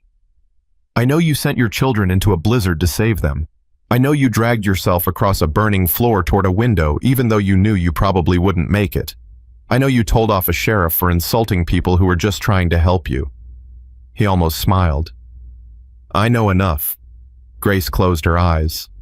"This is too fast," she whispered. "I know. I lost my husband 2 years ago. I'm still wearing his ring. I know. I can't pretend everything's okay because some bikers showed up and I'm not asking you to." Axel's hand found hers. "I'm asking you to let me help. That's all. Let me help you get back on your feet. Let me help your kids feel safe. Let me be here while you figure out what comes next. And if I figure out that next doesn't include you." The question hung in the air. "Then I'll go," Axel said quietly. "And I'll be glad I got to know you." Grace opened her eyes, looked at him. "You mean that?" "Every word." She was quiet for a long time. Outside, the news vans were still parked, cameras ready, waiting for something to happen. "Okay," she said finally. "Stay." The 7th day brought a new problem. Axel was in the motel lobby arguing with the front desk clerk about extending their stay when Whisper burst through the door. "We've got trouble." Her face said everything. Axel followed without question. Outside, 3 motorcycles were parked in the lot. Not their bikes. Different colors, different patches. Iron Horsemen. Axel's blood went cold. The Iron Horsemen were a rival club, had been for decades. Territory disputes, bad blood, old scores that never quite got settled. They'd stayed out of each other's way for the most part, but that peace was fragile. Always had been. A man stood by the lead bike. Tall, lean face like a hatchet. Viper. Axel knew him by reputation, enforcer for the Horsemen, mean as a snake and twice as quick. Axel Mercer. Viper's smile was all teeth. "Playing house, I hear." "This doesn't concern you." "See, that's where you're wrong." Viper pushed off his bike, walked closer. "Word's out that the Angels are going soft, rescuing widows, babysitting kids. Bunch of us thought we'd come see for ourselves. You've seen, now leave." "Not yet." Viper's eyes flicked to the motel, to the window where Grace was watching. "That the cripple. She's pretty. For a charity case." Axel moved before he could think. His fist connected with Viper's jaw, snapping his head back. Viper stumbled, recovered, came back swinging. They went down in a tangle of leather and fury. Brick and Diesel were there in seconds, pulling them apart. The other horsemen reached for weapons but stopped when Whisper appeared with a shotgun. Don't even think about it. Viper spat blood, grinned. Touched a nerve, did I? Get out. Axel's voice was gravel. Get out now or I'll finish this. You've gone soft, Mercer. The whole club's laughing at you, playing daddy to some broken woman and her kids, forgetting where you come from. I know exactly where I come from. Axel stepped forward, and I know what I'm building now. You want to test that, be my guest. Viper held his gaze for a long moment. This isn't over, he said finally. Not by a long shot. He mounted his bike. His crew followed. The engines roared and they were gone. Axel stood in the parking lot, chest, heaving, fists still clenched. Behind him he heard the door open. Small footsteps. Axel. He turned. Lucas stood there, eyes wide. He'd seen everything. That man was bad, Lucas said quietly. Wasn't he? Axel crouched down, tried to slow his breathing, tried to be something other than the violent animal he'd just been. Yeah, buddy, he was bad. Are there more bad men like him? The question hit Axel like a blow. There are bad people everywhere, he said carefully. But there are good people too. People who protect the ones they love. Like you. Axel's throat tightened. I'm trying, Lucas. I'm trying to be good. The boy studied him for a long moment. Then slowly he stepped forward and wrapped his arms around Axel's neck. I think you are good, Lucas whispered. Daddy would have liked you. Axel held him, held on tight. Felt something break inside him that had been broken for 8 years. Maybe this time it was breaking open instead of apart. That night, Grace found Axel outside sitting on the hood of Diesel's truck staring at the stars. The kids are asleep, she said. Good. Lucas told me what happened. Axel didn't respond. He also told me what you said, about trying to be good. Grace wheeled closer. He believes you. Do you? I don't know. She stopped beside the truck. I know you hit that man. I know you could have killed him if your friends hadn't pulled you off. He called you a... Axel stopped. I couldn't let that stand. I don't need you to defend my honor, Axel. I need you to be safe, to keep my children safe. I am keeping them safe. That's what today was. That's what you tell yourself. Axel turned to look at her. In the moonlight, her face was pale and tired and impossibly beautiful. What do you want from me, Grace? I want you to be honest about who you are, about what this life means. She met his eyes. I buried a man who ran toward danger. I won't do it again. I'm not Marcus. No, you're not. Her voice softened. But you're starting to matter like he did, and that terrifies me. Axel slid off the hood, crouched beside her wheelchair. I can't promise you safe, he said.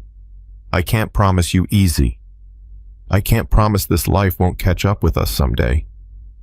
Then what can you promise? He took her hand, held it against his chest. I can promise I'll fight for you, for Lucas and Lily. I can promise I'll try to be the man they think I am.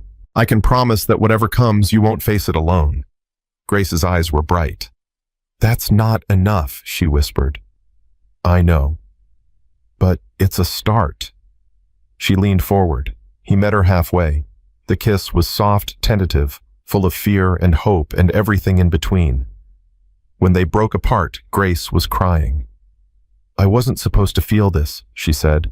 Not again. Not so soon. Neither was I. So what do we do? Axel brushed the tears from her cheeks. We figure it out, he said. Together. The call came at 3 a.m. Axel's phone buzzed, pulling him from a dreamless sleep. He grabbed it, checked the screen. Chapter President. Yeah. We've got a problem, Axel. What kind? The kind that shows up on your doorstep with badges. Someone tipped off the feds. They're looking at the Bennett fire, looking at you. Axel sat up. His heart was pounding. That fire was electrical. There's nothing to find. Doesn't matter what it was. Matters what they think it is. And right now they think you said it. That's insane. Is it an Angels chapter just happens to be at a gas station 2 miles from a house fire, just happens to save a widow and her kids, just happens to stick around playing hero? The president's voice was cold. It looks bad, Axel. Real bad. I didn't set that fire. I believe you. But the feds don't care what I believe. A pause. You need to come home. Now. Before this gets worse. Axel looked at the motel room door. Behind it, Grace and the kids were sleeping, dreaming of snowmen and safety and a future that didn't exist yet. I can't do that. Axel, I can't leave them. His voice cracked. I won't. Silence on the line. Then you're on your own, the president said finally. Whatever happens next, the club can't protect you. The line went dead. Axel sat in the darkness, phone in his hand, and felt the world closing in around him. He'd promised Grace he wouldn't leave. Now he wasn't sure he had a choice. Axel didn't sleep after that phone call.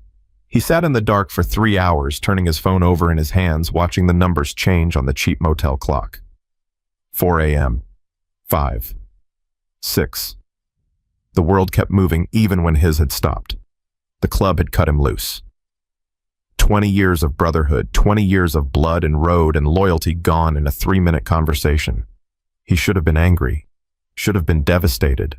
Instead, he felt something he hadn't expected. Free. At 7, there was a soft knock on his door.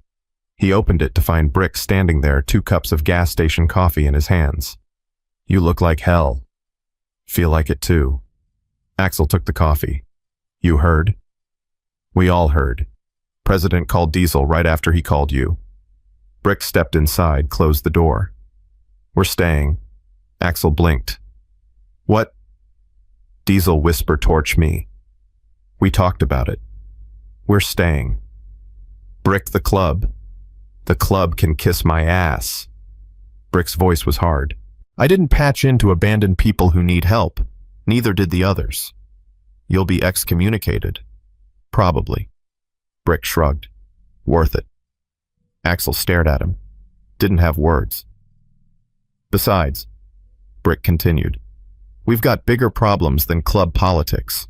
The feds are coming, and they're not coming alone. What do you mean? Sheriff Bradley's been talking, spreading rumors, saying we set that fire, targeted a vulnerable widow trying to, I don't even know, recruit her, use her for sympathy. Brick's jaw tightened. The whole town's buzzing with it. That's insane. Since when does insane stop people from believing? Axel sank onto the bed. The coffee burned his tongue, but he drank it anyway. Needed the heat. Needed something to anchor him. What do? We fight. Brick sat across from him. We prove them wrong. We show this town exactly who we are. How? Brick smiled. It wasn't a nice smile. I made some calls. 2 hours later, Axel understood what Brick meant. They were standing in the parking lot of Miller Road on the charred foundation of what used to be Grace's home. The snow had melted enough to show the destruction underneath blackened wood, twisted metal memories turned to ash. Grace was there in her borrowed wheelchair. The twins flanked her, holding her hands. They hadn't wanted to come, but Grace insisted. They need to see it, she'd said. We all need to see it. To say goodbye. But goodbye wasn't what happened. A sound came from the distance, low at first, barely audible over the wind, then louder, closer. Engines. Axel's head snapped up. The first motorcycle crested the hill at 8:47 a.m. Then another. Then another. They kept coming. 5, 10, 20, 30. Diesel appeared at Axel's side. Brick called every chapter within 500 miles. Told them what happened. Told them who you saved. They came, Axel breathed. They actually came. 47 bikes. Diesel's voice was thick. 47 brothers who don't give a damn what the president says. The convoy rolled to a stop, engines dying one by one. Men dismounted and women too, Axel noticed. Old and young, scarred and smooth, every shape and size the road had ever produced. A man at the front pulled off his helmet. Gray beard, weathered face, eyes that had seen everything. Hammer. Axel had ridden with him 20 years ago, back when they were both young and stupid and bulletproof. "Heard you needed a hand," Hammer said. Axel couldn't speak. "Also heard the club cut you loose." Hammer spat on the ground. "Politics. Always politics. Some of us remember what brotherhood actually means." He turned, raised his voice. "Listen up. We've got a widow with no home and winter coming hard. We've got 2 kids who ran through a blizzard to save their mama, and we've got brothers who risked everything to pull them out of the fire." His voice carried like thunder. "So here's what we're going to do. We're going to build them a house. Right here on this foundation. We're going to show this town what the angels are really made of. Any questions?" Silence. Then someone whooped. Someone else revved their engine. And suddenly the whole lot was chaos. Beautiful, productive chaos. Trucks appeared. Axel had no idea where they came from. Lumber, drywall, tools, generators. It was like watching a magic trick reality, bending to accommodate need. Grace wheeled toward Axel, face pale. "What is this?" "I don't know." He was still trying to process. "I didn't ask for this." "You didn't have to." Brick appeared beside them. "Word travels in our world. People heard what you did, heard what you gave up. They wanted to help. But this is too much. We can't possibly—" "You can." Hammer walked over, extended his hand to Grace. "Ma'am, I'm Hammer. I'm sorry for what you've been through." Grace shook his hand, bewildered. "Thank you, but I don't understand. Why would you do this for us?" Hammer glanced at Axel. Something passed between them. "Because he would have done it for any of us," Hammer said simply. "That's what family means." The first wall went up by noon. Axel worked alongside men he hadn't seen in decades, and men he'd never met. They moved like a single organism, decades of experience flowing together. Someone would call for a beam, and 3 people would appear with it. Someone would need a measurement, and 2 people would already be holding the tape. The twins watched from a safe distance, eyes wide. "Axel," Lucas tugged his sleeve during a water break. "Are all these people your friends?" "Some of them." Axel crouched to his level. "Some of them I've never met." "Then why are they helping?" Axel looked at the construction site, at the men and women working in the cold breath, fogging hands moving. "Because that's what we do," he said. "When someone needs help, we help, no matter who they are, no matter what anyone else thinks." Lucas considered this. "Like superheroes?" Axel almost laughed. "Something like that." "Cool." Lucas grinned. "Can I help too?" "Ask Hammer. He's in charge." The boy ran off. Axel watched him go, and something twisted in his chest. "He worships you." Grace had wheeled up behind him. Her voice was soft, almost wondering. "He shouldn't." "Why not?" "Because I'm not." Axel stopped. "I'm not what he thinks I am." "What do you think he thinks you are?" "A hero. A good man. Someone worthy of—" He couldn't finish. "Axel." Grace's hand found his. "Look at what's happening here. Look at what you started. Do you really think a bad man could inspire this?" He looked. 47 bikers working through the cold. A house rising from ashes. A town starting to gather at the edges, watching in disbelief. "I didn't start anything. You just ran into a burning building for strangers. You just stayed when you could have left. You just gave up your club, your family, everything for us." Grace squeezed his hand. "Stop telling me you're not a good man. I don't believe you anymore." Axel couldn't respond. His throat was too tight. Across the lot, Lucas was carrying a small board under Hammer's supervision, face glowing with pride. Something Axel thought he'd buried 8 years ago stirred in his chest. Hope. The trouble started around 3 o'clock. Sheriff Bradley's cruiser rolled up slow lights off the way a predator approaches. He parked at the edge of the lot, sat there for a long moment, then stepped out. The work didn't stop, but it slowed. Eyes tracked him. Bradley walked toward Axel, thumbs hooked in his belt. Quite an operation you've got here. We're building a house. Last I checked, that's not illegal. Depends on who's doing the building. Bradley's eyes swept over the workers. I'm seeing a lot of familiar faces. A lot of familiar patches. Some of these men have records. And some of them are combat veterans, some are nurses, some are teachers. Axel kept his voice even. You want to run background checks, go ahead, but we're not doing anything wrong. That remains to be seen. Bradley stepped closer, lowered his voice. I've got federal agents coming tomorrow. They want to talk to you about the fire. Axel's stomach dropped. I've got nothing to hide. Then you won't mind answering their questions. Not at all. Bradley studied him for a long moment. Then his gaze drifted to Grace, who was watching from 20 feet away. Mrs. Bennett should know what kind of man she's trusting, he said quietly. What kind of life she's getting herself into. That's her choice to make.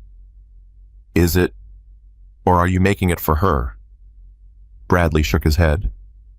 I've seen this before. The savior complex. The knight in shining leather.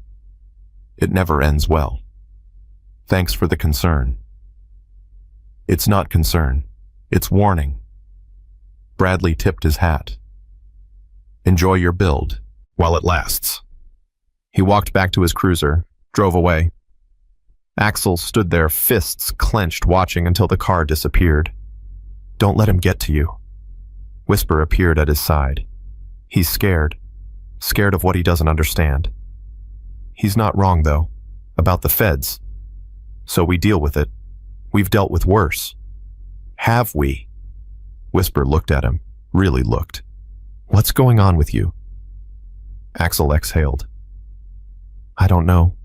This whole thing, the house, the people, Grace, it feels too good. Like something's going to break. Maybe something is. Whisper shrugged. But maybe that's okay. Sometimes things have to break before they can heal. Easy for her to say. She hadn't lost everything, hadn't held her daughter's hand while the world collapsed around her. But she had saved him once, dragged him back from the edge when he'd wanted nothing more than to fall. How do you do it? He asked. Keep believing. Whisper was quiet for a moment. When my brother died, she said finally, I wanted to burn the world down.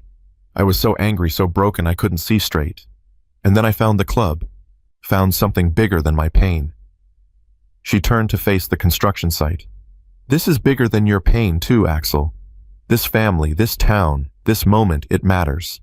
Don't let your ghosts take it from you. She walked away before he could respond. The sun was setting when the news crews arrived. Axel counted 4 vans, 8 reporters, a helicopter circling overhead. Someone had tipped them off. The story was too good to ignore outlaw bikers building a house for a disabled widow on Christmas week. Hammer intercepted them at the perimeter. No cameras past this line. Sir, this is public property. This is private grief. Hammer's voice was steel. These people have been through enough. They don't need their pain turned into entertainment. The public has a right to know. The public can know this. Hammer stepped forward, towering over the reporter. 47 men and women drove through a blizzard to build a house for a family they've never met.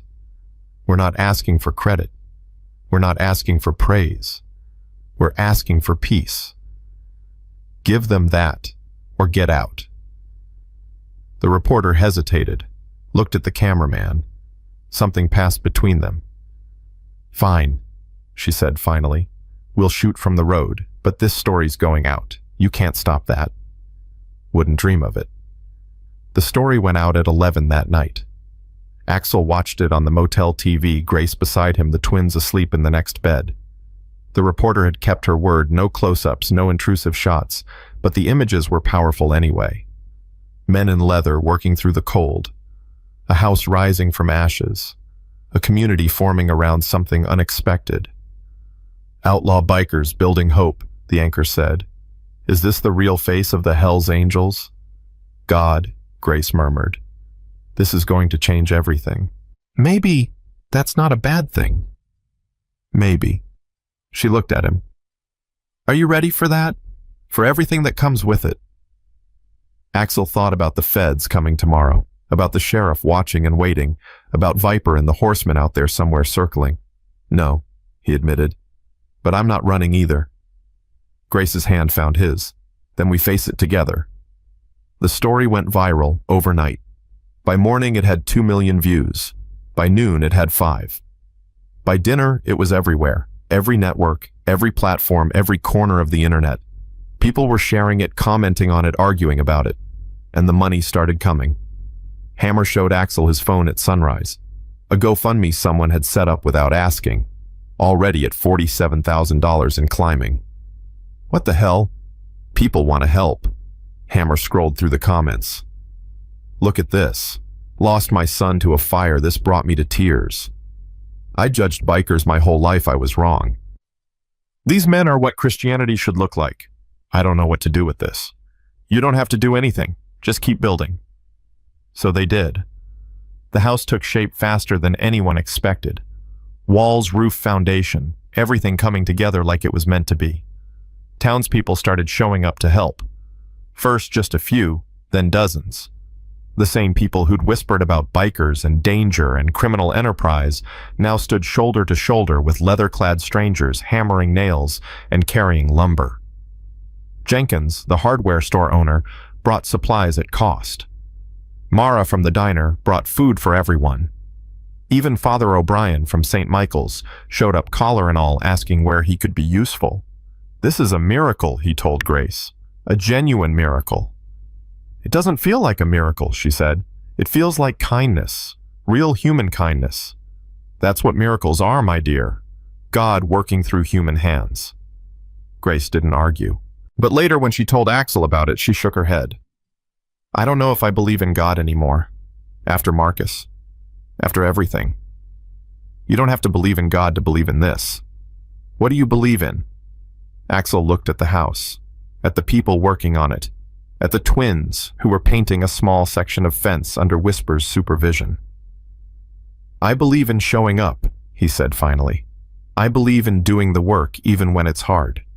I believe that people are capable of more than we give them credit for. Is that enough? It has to be. The federal agents arrived on day 3, 2 of them in dark suits driving a black sedan. They looked exactly like Axel expected, clean-cut, expressionless, every movement calculated. They asked to speak with him privately. He agreed. They sat in the motel manager's office, door closed. The agents introduced themselves, Agent Morrison, Agent Webb, and produced a file. Mr. Mercer, we have some questions about the night of December 14th. I figured. Can you walk us through what happened? Axel did. The gas station, the twins, the fire, everything he'd told a dozen people already. The agents listened without expression. And you expect us to believe, Morrison said slowly, that you just happened to be at that gas station at that exact moment. I expect you to believe the truth. The truth is convenient. The truth is what happened. Axel leaned forward. You want to investigate me? Go ahead. Pull my records, interview every person at that scene, talk to the fire marshal. I didn't set that fire. I saved a woman from it. Why? Excuse me. Why save her? Morrison's eyes were flat. You didn't know her, had no connection to her. Why risk your life? Axel stared at him. Because her children asked me to. Something flickered in Morrison's face, just for a second. The children. They ran 2 miles through a blizzard, barefoot, in their pajamas. Axel's voice was hard. They burst into that gas station and begged for help. What was I supposed to do? Drive away. Webb cleared his throat. Mr. Mercer, we're not accusing you of anything. We're just trying to understand the situation. The situation is a family lost their home. A mother almost died. And instead of helping them, you're sitting here asking me why I didn't let them burn. Silence. Morrison closed the file. We'll be in touch. They left without another word. Axel sat in the empty office for a long time, trying to slow his heartbeat. Something was coming. He could feel it. Christmas Eve. The house was finished. Not perfect, they'd need months to do it properly, but livable. Walls, roof, heat, plumbing. A place where a family could sleep without fear of the cold. Grace stood at the front door, twins on either side, staring at something she hadn't dared to imagine. "It's not exactly the same," Hammer said, "but it's solid. Should last a lifetime." "I don't know how to thank you." "Don't thank me, thank him." Hammer nodded at Axel. "He's the one who started this." Grace turned to look at Axel. He was standing apart from the others, arms crossed, watching her with something in his eyes that made her chest ache. "Hey, Mom." Lucas tugged her sleeve. "Can we go inside?" "Yeah, buddy, let's go inside." The interior was simple but warm. Donated furniture secondhand, but clean. A Christmas tree in the corner, small, a little crooked, decorated with ornaments the twins had made over the past week. And on the mantel in a frame, a photograph. Marcus, in his firefighter gear, smiling. Grace's hand flew to her mouth. "Whisper found it," Axel said quietly. "In one of the boxes we salvaged. The frame was damaged, but the photo was okay." Grace couldn't speak. Tears streamed down her face. "Mama." Lily's voice was worried. "Why are you crying?" "Because I'm happy, baby."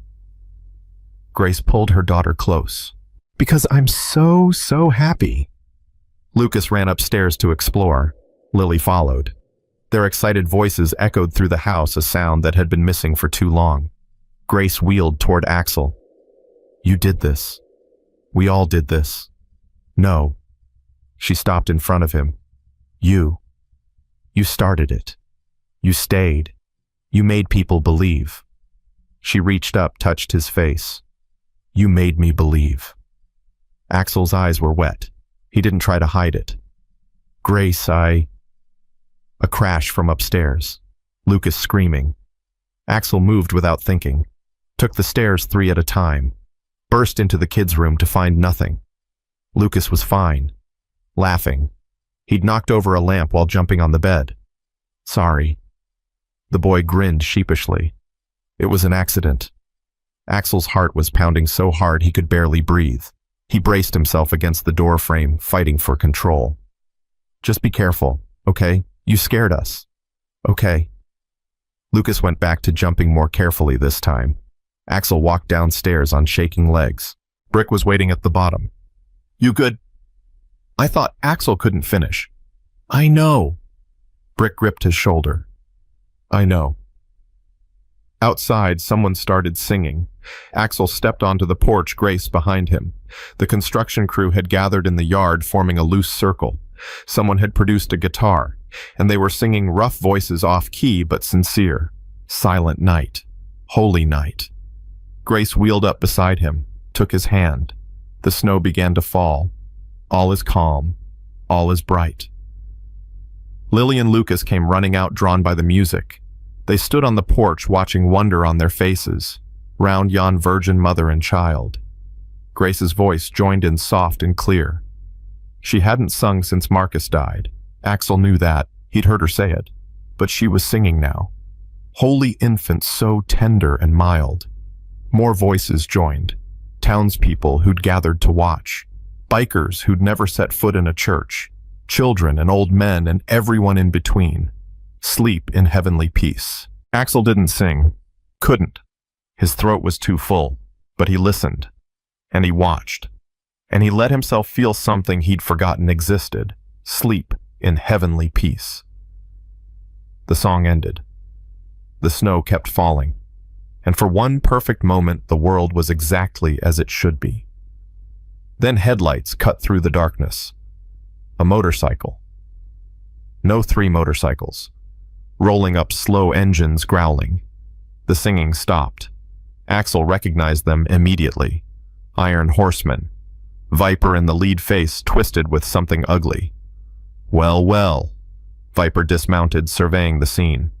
"Isn't this precious? The angels playing Christmas carols with the normies." Axel stepped off the porch. Brick and Diesel flanked him. Go home, Viper. Can't do that. Viper pulled something from his cut. A bottle. Axel smelled the gasoline before he saw the rags stuffed in the neck. See, we've got orders. Club's embarrassed. All this publicity, all this feel-good nonsense, it's making us look weak. Put that down. That. Or what? Viper laughed. You'll call the cops the same cops investigating you for arson. He lit a match. Here's the thing about fires, Mercer. They're hard to prove. Could be electrical. Could be accidental. Could be anything. There are 50 witnesses. 50 bikers. 50 criminals. Viper's smile widened. Who's gonna believe them? Behind Axel, Grace had pulled the twins inside. Good. They didn't need to see this. Viper. Hammer's voice came from somewhere in the crowd. You're outnumbered 40-3. This isn't going to end the way you think. Maybe not. But that house is gonna burn. Viper's arm drew back. And there's nothing you can do about it. He threw the bottle. Axel moved. He intercepted it mid-air, felt the glass shatter in his hands, felt the gasoline soak his arms, felt the flame catch and spread, and pain, pure, blinding pain. Someone tackled him into the snow, brick rolling him, smothering the flames, voices shouting, engines roaring. Viper trying to run, caught by a wall of leather, and through it all the pain. Axel. Grace's voice somewhere far away. Axel. He tried to respond. Couldn't. The world was going gray at the edges. The last thing he saw before the darkness took him was Grace's face, tears, streaming mouth forming words he couldn't hear. Then nothing. Nothing at all. The first thing Axel heard was beeping. Steady. Rhythmic. Mechanical. The sound of a machine measuring whether he was still alive. The second thing he heard was Grace. Please wake up. Please. The kids need you. I need you. Please, Axel. He tried to open his eyes. Couldn't. His body felt like it belonged to someone else. Heavy, distant, wrapped in cotton and fire. The doctors say you're stable. Grace's voice cracked. They say you're lucky. The burns aren't as bad as they could have been. Brick got to you fast, rolled you in the snow, put out the flames before. She stopped. He heard her breathing ragged and wet. I can't do this again, Axel. I can't sit by another hospital bed watching another man. She cut herself off. Just wake up, please. He tried to speak, tried to move, tried to do anything to let her know he was there, that he could hear her, that he wasn't leaving. Nothing worked. The darkness pulled him back under. The second time he woke, there was light, harsh, fluorescent. Hospital light, the kind that makes everyone look half dead, even when they're not. His eyes opened, actually opened this time, and the first thing he saw was Lucas. The boy was asleep in a chair beside the bed, head lolled to one side, a stuffed eagle clutched to his chest. He looked impossibly small, impossibly young, impossibly vulnerable. Axel tried to say his name. What came out was more of a croak. Lucas's eyes flew open. Axel! The boy scrambled out of the chair, nearly tripping over his own feet. Axel, you're awake, Mom! Mom! He's awake! Footsteps. Running. The door burst open and Grace was there, Lily, right behind her, both of them with red-rimmed eyes and tangled hair. Axel! Grace wheeled to his bedside, grabbed his hand, the one that wasn't bandaged, and held on like she was drowning. Oh, thank God. Thank God. How long? His voice was sandpaper. 3 days. Grace's tears spilled over. 3 days, Axel. We thought the doctors weren't sure. 3 days. You coded twice in the ambulance. Brick's voice came from the doorway. Axel hadn't even seen him there. Your heart stopped. Twice. Paramedics brought you back, but it was close. Too close. Axel closed his eyes, tried to process. 3 days. His heart had stopped. Twice. Viper, he managed. In custody. Brick stepped into the room. Sheriff Bradley arrested him on the spot. Attempted murder, arson assault. He's not getting out anytime soon. The house? Fine. Not a scratch on it. Brick almost smiled. You caught that bottle 6 feet from the porch. If you hadn't... Don't. Grace's voice was sharp. Don't tell him what would have happened. I can't. She shook her head. I can't think about that. Lily tugged at Axel's blanket. Her eyes were huge, wet. Are you gonna die? The question hit Axel like a punch. No, sweetheart. He found her hand with his burned fingers. I'm not gonna die. Promise. He looked at her, at this 6-year-old girl who'd already lost too much, who was asking him to make a promise no one could keep. I promise I'll fight, he said carefully. I promise I'll do everything I can to stay with you. Is that okay? Lily considered this, then nodded. Okay, but you have to really fight. Like superheroes. Like superheroes. She climbed onto the bed, careful of his bandages, and curled up against his side. Lucas followed a moment later, wedging himself into the narrow space on his other side. Grace watched them, tears streaming silently down her face. They haven't left, she whispered. 3 days. They've barely eaten, barely slept. They just kept saying you'd wake up, that you promised. Axel's throat tightened. I didn't. You promised to protect them. That first night in the cafeteria, Lucas told me. Grace's hand squeezed his. He said you looked him in the eye and told him he wasn't alone, that you'd help. He believed you, Axel. They both did. I meant it. I know. She leaned forward, pressed her forehead to his. I know you did. They stayed like that for a long moment. 4 people tangled together in a hospital bed, breathing the same air. Then Brick cleared his throat. Hate to break this up, but we've got company coming. Axel looked up. What kind? The kind with badges. Morrison and Webb. They want to talk. Now, they've been waiting 3 days. Brick's expression was grim. Said they'd give you an hour after you woke up. That hour's almost up. Grace's face hardened. He just regained consciousness. He needs rest, not interrogation. I know, I told them that. They didn't care. Axel took a breath. His whole body ached. The burns, the smoke damage, everything but his mind was clear. Let them come. Axel. I didn't do anything wrong, Grace. The best way to prove that is to talk. Grace looked at him for a long moment, then nodded. Okay, but I'm staying. Me too, Lucas said firmly. And me, Lily added. Axel almost laughed. Almost. Kids, this might be boring grown-up stuff. We don't care, Lucas crossed his arms. We're staying. Grace shrugged. You heard them. Agents Morrison and Webb entered exactly 1 hour after Axel woke up. They looked the same as before. Suits, expressions, calculated movements, but something had shifted. Morrison's jaw was tighter. Webb kept glancing at Grace, at the kids, at the family surrounding the hospital bed. Mr. Mercer. Morrison pulled up a chair. Glad to see you're awake. Can't say I'm glad to see you. Fair enough. Morrison produced a file, the same one from before, but didn't open it. We have some updates on our investigation. I'm listening. The fire that destroyed Mrs. Bennett's home has been officially ruled electrical. Faulty wiring in the basement. No accelerants, no signs of arson. Morrison's voice was flat. You've been cleared. Axel blinked. That's it. That's it. Webb leaned forward. The investigation is closed. You're not a suspect. Then why are you here? Morrison and Webb exchanged a look. Because we owe you an apology, Morrison said quietly. Axel was certain he'd misheard. What? We made assumptions. Based on your club affiliation, your record, the circumstances. We were wrong.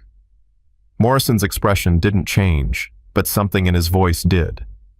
You saved that woman. You saved those children, and then you nearly died protecting the house you built for them. We've seen the footage, Webb added, from Christmas Eve. Someone was filming when Viper attacked. The whole thing's online now. 30 million views. 30 million. Yeah. Webb pulled out his phone, showed the screen. You're kind of famous, Mr. Mercer.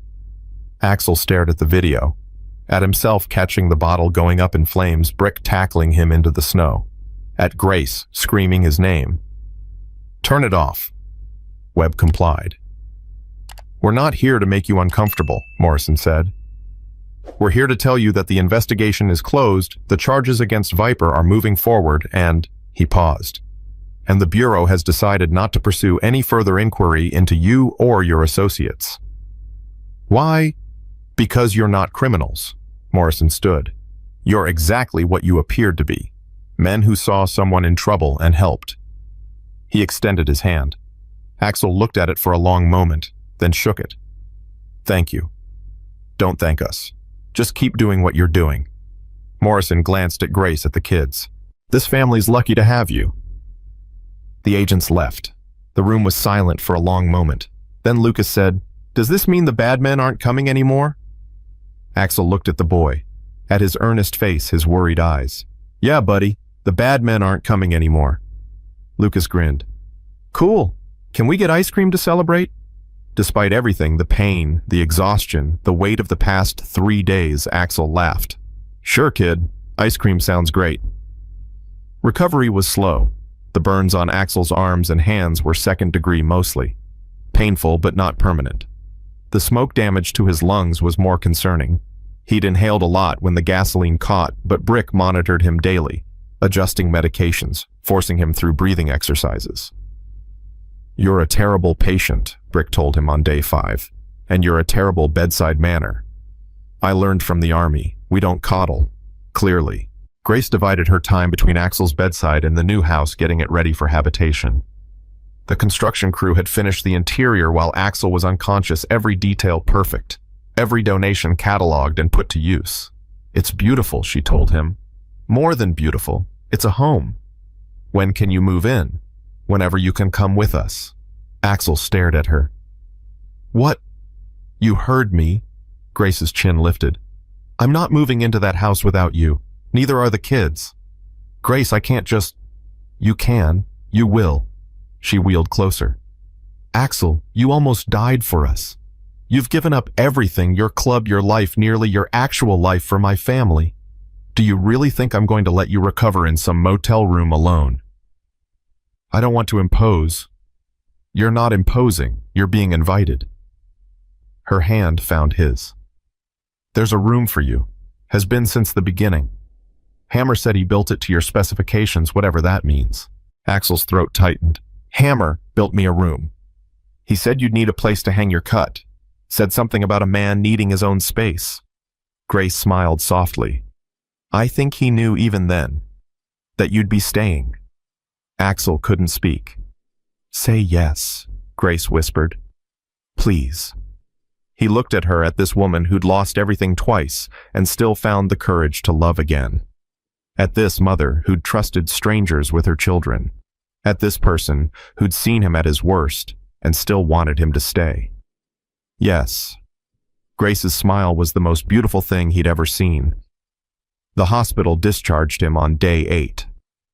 Brick insisted on a wheelchair for the trip to the parking lot despite Axel's protests. "Your lungs are still compromised. You want to collapse in front of the kids? Fine, but I'm walking into that house. Deal." The parking lot was full. Axel stopped, stared. 47 motorcycles. Maybe more. Every biker who'd helped build the house lined up in formation, engines idling. Hammer stepped forward. "Thought you might want an escort home." Axel's vision blurred. He blamed the medication. "You didn't have to." "Shut up and get in the truck." Hammer grinned. "We've got a parade to run." They rode in Diesel's pickup. Grace and the kids crammed in beside Axel, the convoy of motorcycles surrounding them like an honor guard. People came out of their houses to watch. Some waved, some cheered. One old woman stood on her porch with tears streaming down her face, hand over her heart. "What is this?" Grace whispered. "This is family," Axel said. "Real family." The house looked different in daylight, not because it had changed. It was the same structure Axel had watched rise from the ashes, but because of what it represented now. It wasn't just a building. It was a promise kept.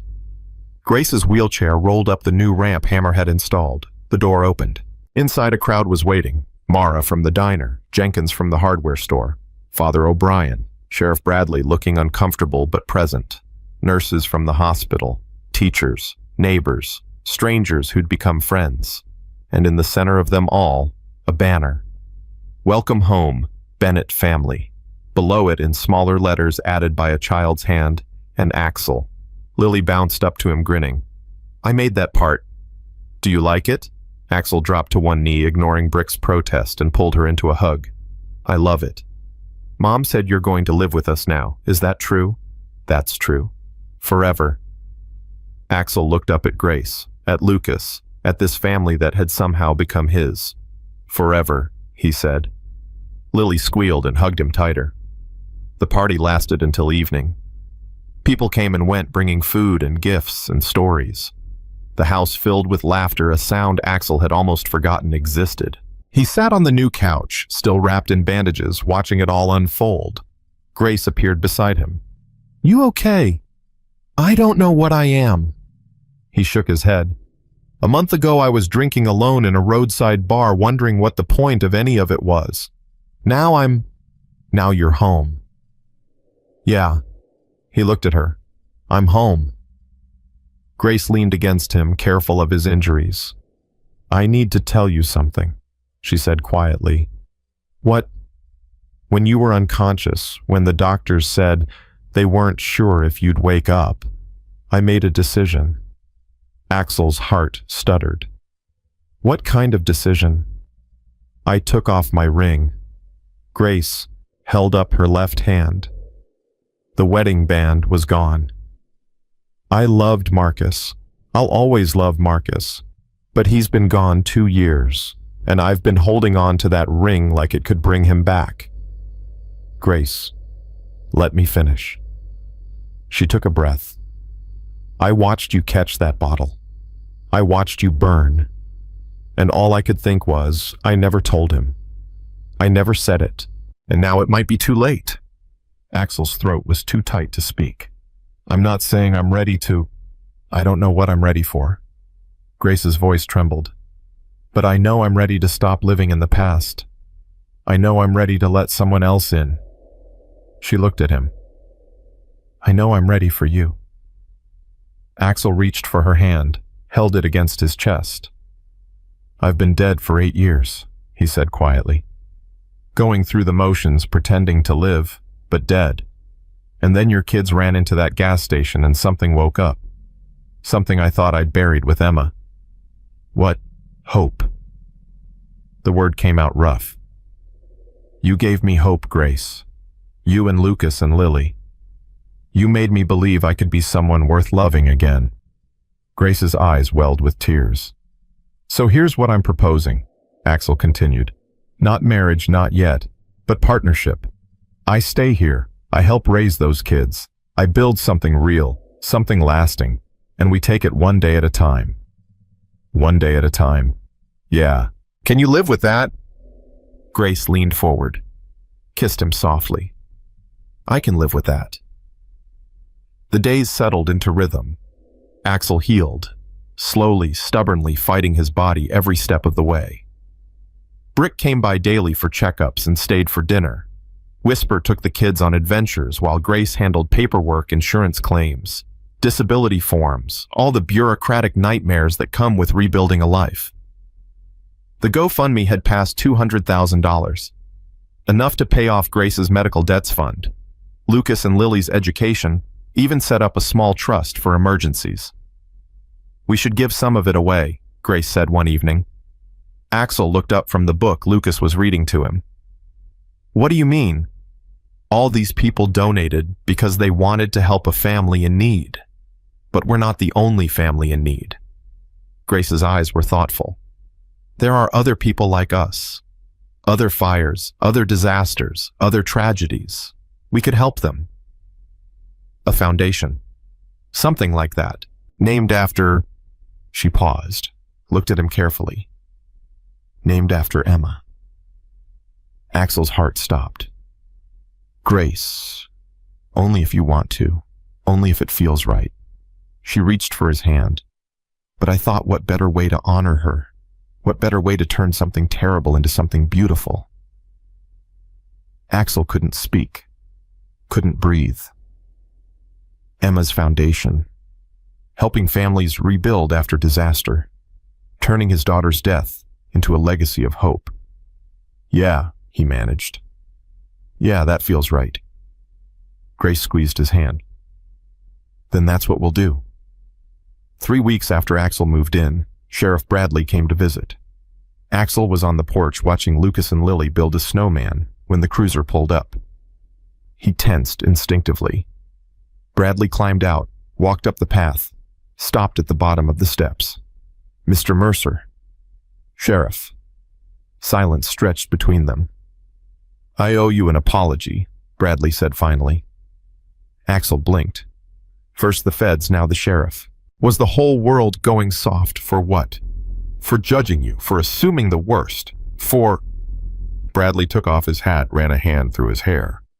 For being exactly the kind of person I spent my career fighting against. I don't understand. I've been sheriff of this town for 30 years. Bradley's voice was tired. I've seen a lot of bad people do a lot of bad things. After a while, you start seeing bad everywhere. Start assuming everyone's guilty until proven innocent. That's the opposite of how it's supposed to work. I know. Bradley met his eyes. That's what I'm apologizing for. Axel studied him for a long moment. This man who'd made his life difficult, who'd spread rumors, who'd treated him like a criminal from day one. Why now? Because my granddaughter was at that Christmas Eve service. Bradley's voice cracked. She saw you catch that bottle, saw you burn. She's 7 years old and she asked me why the hero was being investigated by the police. What did you tell her? I told her I was wrong. Bradley straightened. And now I'm telling you. Axel was quiet for a long time. Then he stood, extended his hand. Apology accepted. Bradley shook it. His grip was firm, honest. There's something else, the sheriff said. The town council met last night. They want to give you a commendation, official recognition for what you did. I don't need recognition. I know, but the town needs to give it. Bradley almost smiled. Let them thank you, Mercer. It's good for everyone. Axel looked back at the kids still building their snowman, at Grace watching from the window, at this life he'd somehow stumbled into. Fine, he said, but no speeches. Deal. The commendation ceremony was held on January 15th. The whole town turned out. Not just the people who'd helped build the house, everyone. Old and young, skeptical and believing, all crowded into the town hall to watch Sheriff Bradley pin a medal on a biker's chest. This commendation, Bradley read from a prepared speech, is awarded to Axel Mercer for extraordinary bravery in the face of danger, for risking his life to save a family he'd never met, for inspiring a community to come together, and for reminding all of us what it truly means to be a hero. Applause filled the room. Axel stood stiffly uncomfortable in the spotlight. Grace sat in the front row with the kids, beaming. Speech, someone yelled from the back. Give a speech. No speeches, Axel muttered. Speech, speech, speech. The chant grew, filling the hall. Axel looked at Bradley, who shrugged helplessly. Fine.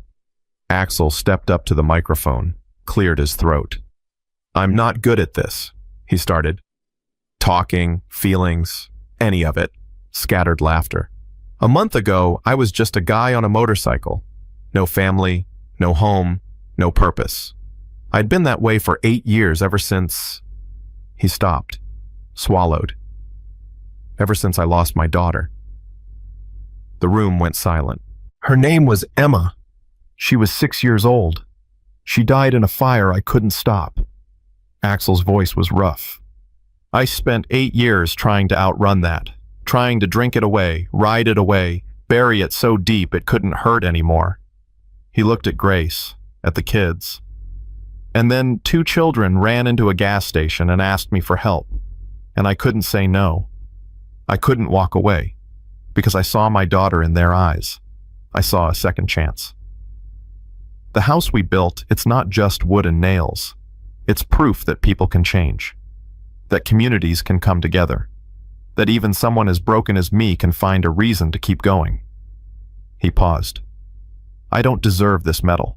The people who deserve recognition are the 47 bikers who dropped everything to help. The townspeople who brought food and tools and hands. Grace, who trusted strangers with her family. Lucas and Lily, who ran through a blizzard because they believed someone would come. You all saved each other. I just happened to be there. He stepped back from the microphone. The silence lasted 3 seconds. Then the applause erupted louder than before, thunderous, overwhelming.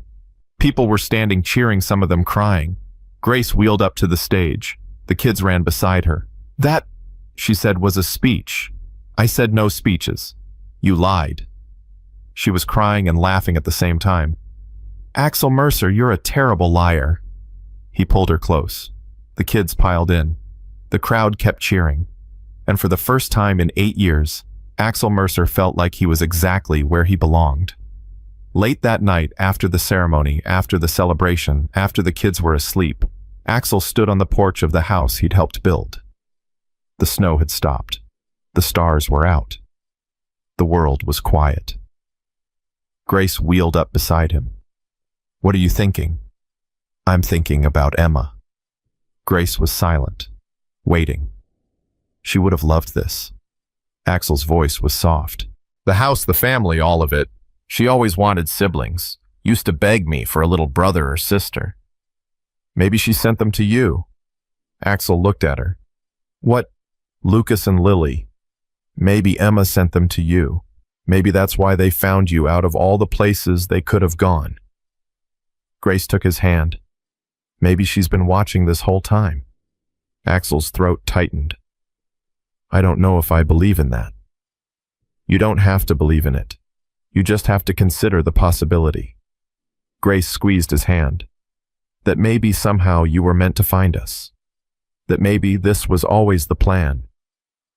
Axel looked up at the stars, at the infinite darkness, the pinpricks of light. Emma, he whispered, if you're up there, thank you for giving me another chance. The wind stirred, just for a moment, just enough to feel like an answer. Grace leaned against him. Come inside, she said. It's cold.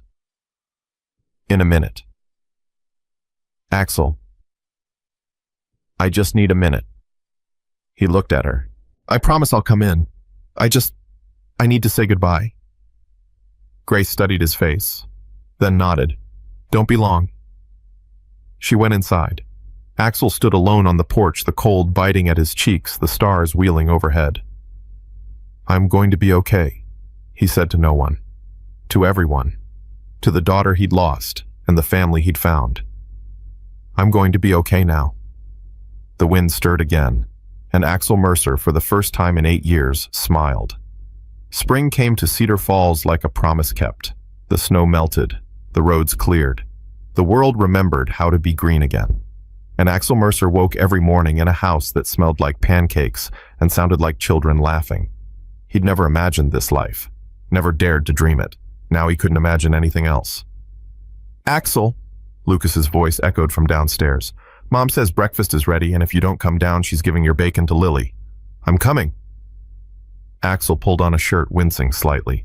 The burns had healed mostly, but the scars remained twisted pink lines up his forearms, permanent reminders of the night he'd caught fire for a family that wasn't his. Except they were his now, in every way that mattered. He found them in the kitchen, Grace at the stove wheelchair pushed aside, standing at the counter with the help of the parallel bars Brick had installed. She'd been doing physical therapy for 2 months now, funded by the foundation, and the progress was miraculous. You're standing, Axel said. I'm cooking. Grace grinned over her shoulder. Standing is just a bonus. Mom can stand for almost 10 minutes now, Lily announced proudly. Dr. Ramirez said she's the fastest improver he's ever seen. That's because your mom's stubborn. I prefer determined. Grace flipped a pancake. Stubborn sounds negative. Axel crossed to her, wrapped his arms around her waist from behind. Stubborn is why I love you. Gross, Lucas said. Can you guys not be mushy while I'm eating? Absolutely not. Axel kissed Grace's cheek loud and exaggerated. Mushiness is mandatory in this house. Double gross. But Lucas was smiling. They were all smiling. This was what mornings looked like now. The garage opened 3 weeks later. Bennett and Mercer Auto. The sign hung over the door, freshly painted, the letters bold against the weathered wood. Hammer had found the building an old mechanic's shop on the edge of town, abandoned for years, and the crew had fixed it up in their spare time. It's not much, Diesel said, standing beside Axel at the grand opening. But it's a start. It's perfect. And it was. 2 bays, a small office, enough room for a waiting area with a coffee machine and a kid's corner. Grace had insisted on the kids' corner, said she didn't want any parents stuck waiting for an oil change without somewhere to put their little ones. "You ready?" she asked, wheeling up beside him. "No." "Good. That means you care." She handed him a pair of scissors. "Now cut that ribbon." The crowd was bigger than Axel expected. Townspeople, bikers, reporters, word had spread about the shop, about the foundation, about the family that had risen from ashes. A local news crew had driven 3 hours to cover the opening. Axel cut the ribbon. The cheers were deafening. "Speech!" someone yelled. The same someone from the commendation ceremony, probably. Axel was starting to suspect a conspiracy. "No speeches today," he raised his hands. "Just thank you, all of you, for believing in something when you had no reason to, for showing up when it mattered." He looked at Grace, at the kids standing beside her with matching grins. "For giving me a family." More cheers. Axel ducked inside before anyone could demand more words. The first customer came 20 minutes later. Old truck, bad transmission owner who looked like he hadn't slept in days. Axel recognized the look, desperation, exhaustion, the weight of problems that seemed unsolvable. "How much to fix it?" the man asked. His voice was rough. Axel popped the hood, assessed the damage. "Couple hundred, probably. Maybe less if I can find the parts used." "I don't have a couple hundred." "What do you have?" The man's jaw tightened. 50. Maybe 60 if I skip groceries this week." Axel looked at him. Really looked. Saw the oil stains on his hands, the union patch on his jacket, the wedding ring worn thin from years of hard work. "Tell you what," Axel said. "You pay what you can. Work off the rest." "What?" "I need help around here. Sweeping, organizing, whatever. You work a few hours, we call it even." The man stared at him like he'd grown a second head. "Why would you do that?" "Because someone did it for me once." Axel handed him a rag. "Because that's how it's supposed to work." The man's eyes went wet. He took the rag, nodded once, and got to work. Grace found Axel in the office an hour later. "You're giving away free repairs." "Not free, discounted." "Axel, we can afford it. The foundation's covering overhead, the GoFundMe's still growing," and he stopped. "And I can't charge full price to someone who looks like that. I just can't." Grace was quiet for a moment. "Marcus was the same way," she said finally. "Couldn't turn anyone away. Used to drive me crazy." "Sorry." "Don't be." She wheeled closer. "It's one of the things I loved about him. One of the things I love about you." Axel's throat tightened. "I'm not trying to replace him." "I know." Grace took his hand. "You're not replacing anyone. You're adding to what was already there, making it bigger. That's not the same thing."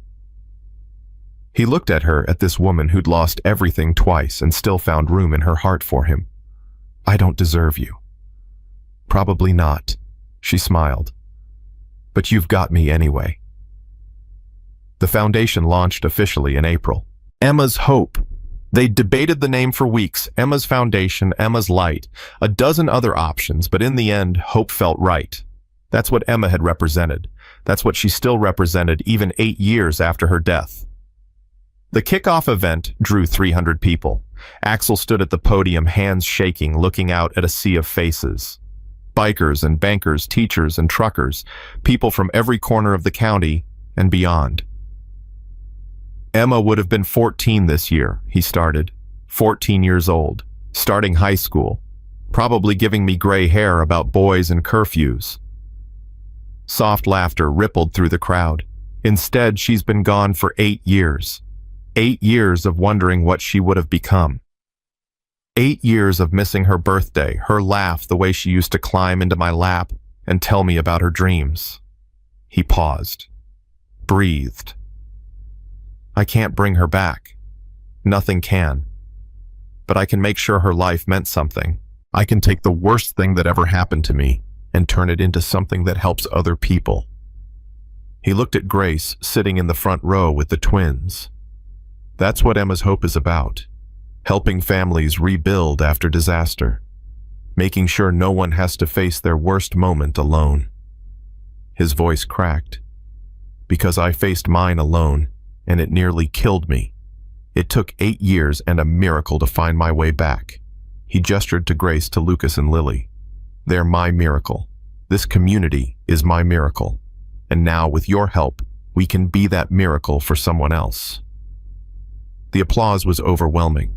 Later, after the speeches and the donations and the endless handshakes, Axel found a quiet corner and let himself breathe. Lily found him there. Hey! She climbed up beside him. You okay? Yeah, sweetheart, just tired. That was a really good speech. Thanks. Emma sounds like she was nice. Axel's heart clenched. She was. She was a lot like you, actually. Really? Really? She loved animals and drawing and staying up past her bedtime. He smiled despite the ache. She would have liked you. Lily was quiet for a moment.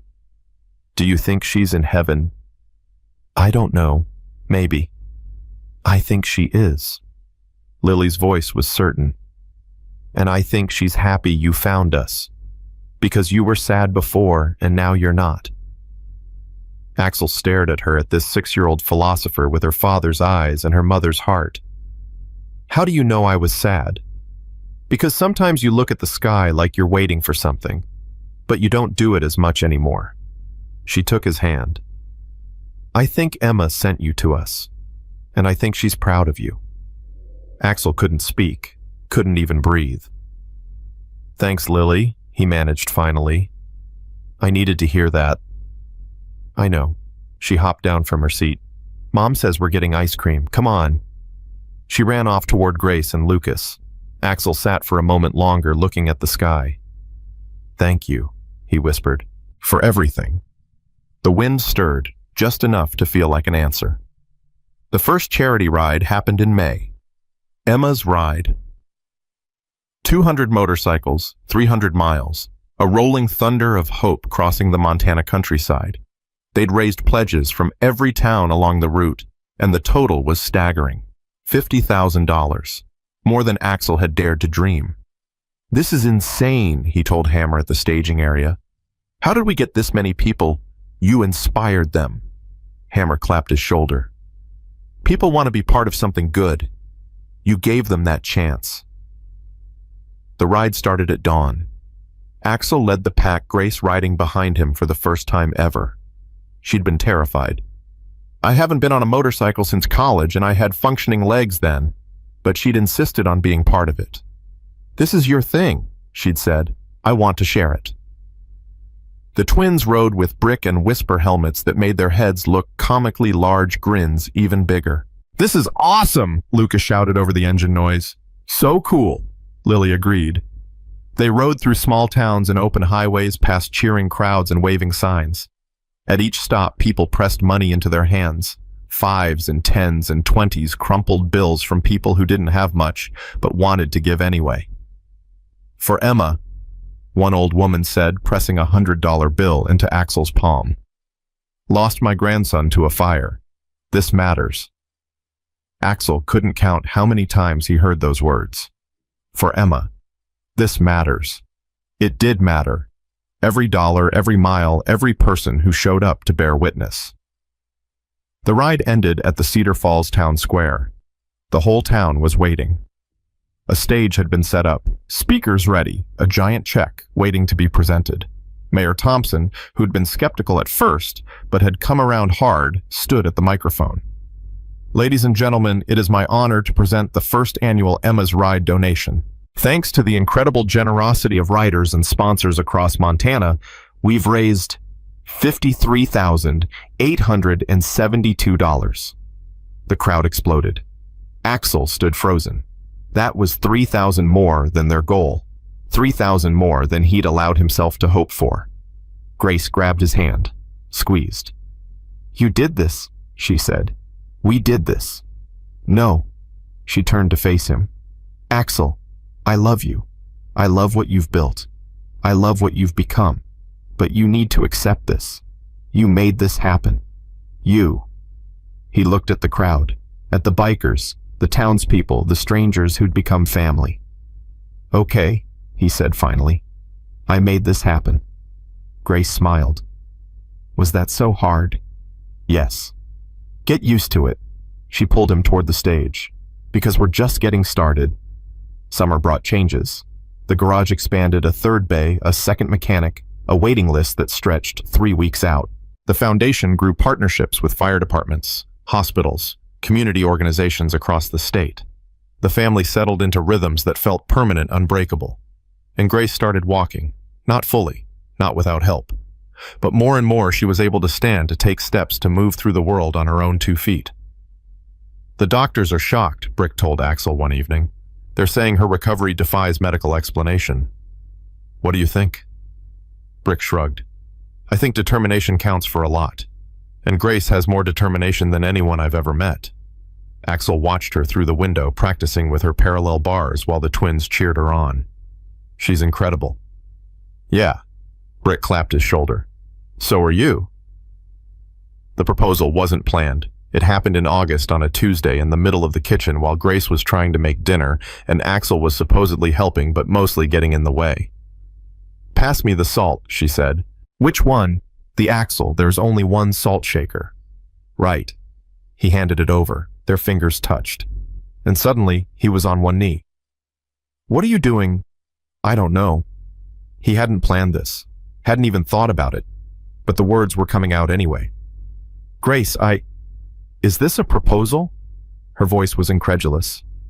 "In the middle of the kitchen, while I'm making meatloaf." "I think it might be."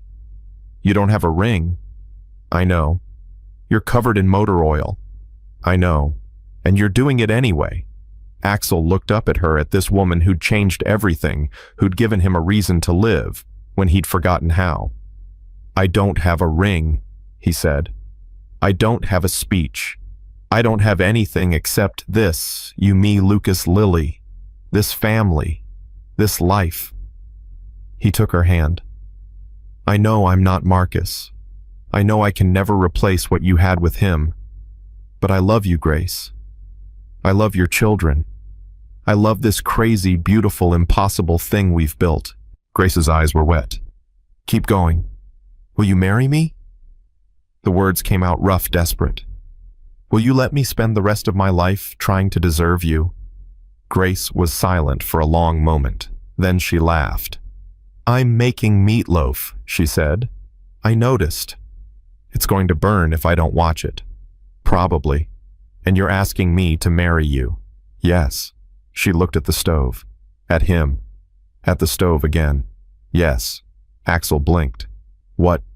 "Yes, I'll marry you." She was crying now, laughing and crying at the same time. "Yes, you ridiculous, wonderful, completely unprepared man. Yes." He stood, pulled her into his arms, kissed her like the world was ending and beginning all at once. "Mom, the meatloaf." They broke apart. Smoke was rising from the oven.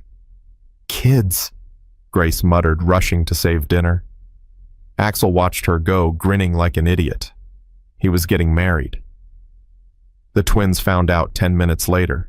"You're getting married!" Lucas's voice could have shattered glass. "Apparently.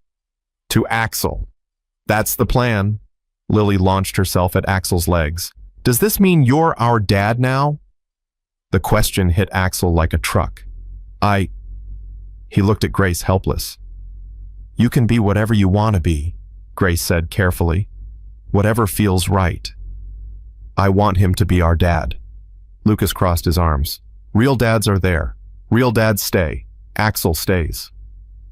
But your father, my father's dead. Lucas's voice was matter-of-fact, but his eyes were wet. I loved him. I still love him. But he's not here, and Axel is. Axel's throat was too tight to speak. You don't have to call me Dad, he managed finally. You can call me whatever you want. What about Papa, Lily suggested. That's different from Dad. That way we have both.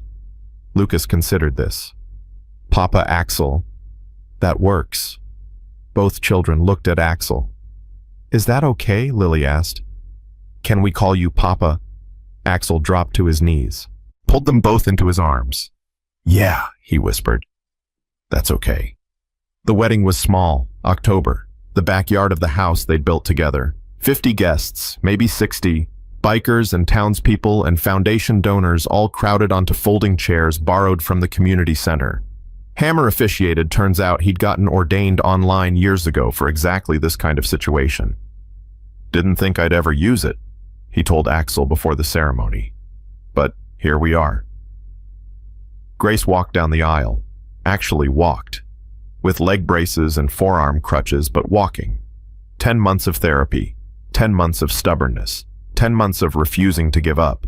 And she walked to her own wedding. Axel couldn't breathe. Hi, she said, reaching him. Hi. You're crying. I'm not. You absolutely are. She smiled, tears in her own eyes. It's okay. I am too. The ceremony was short, simple. Traditional vows, nothing fancy. Neither of them needed fancy. Do you, Axel Mercer, take Grace Bennett to be your wife? I do.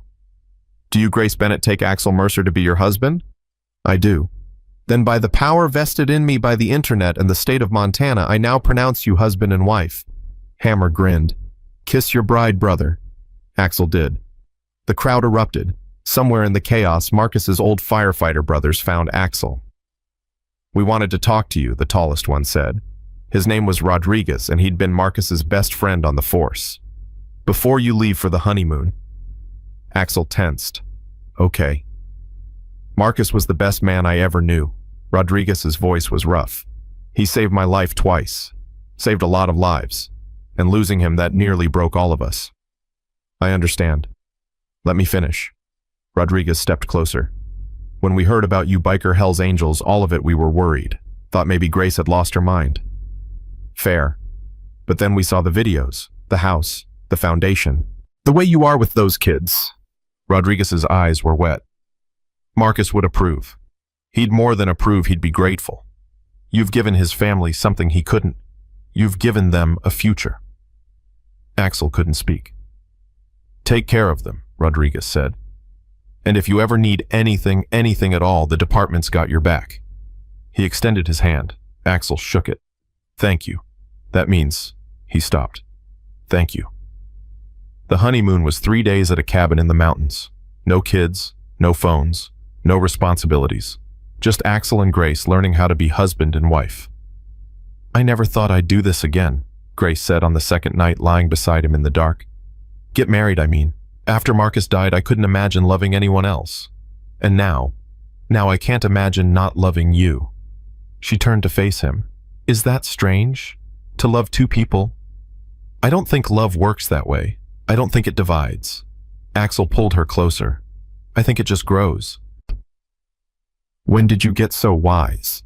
Probably around the time I caught fire for a woman I just met. Grace laughed. That was pretty stupid. Best stupid decision I ever made. She kissed him. Soft. Perfect. I love you, Axel Mercer.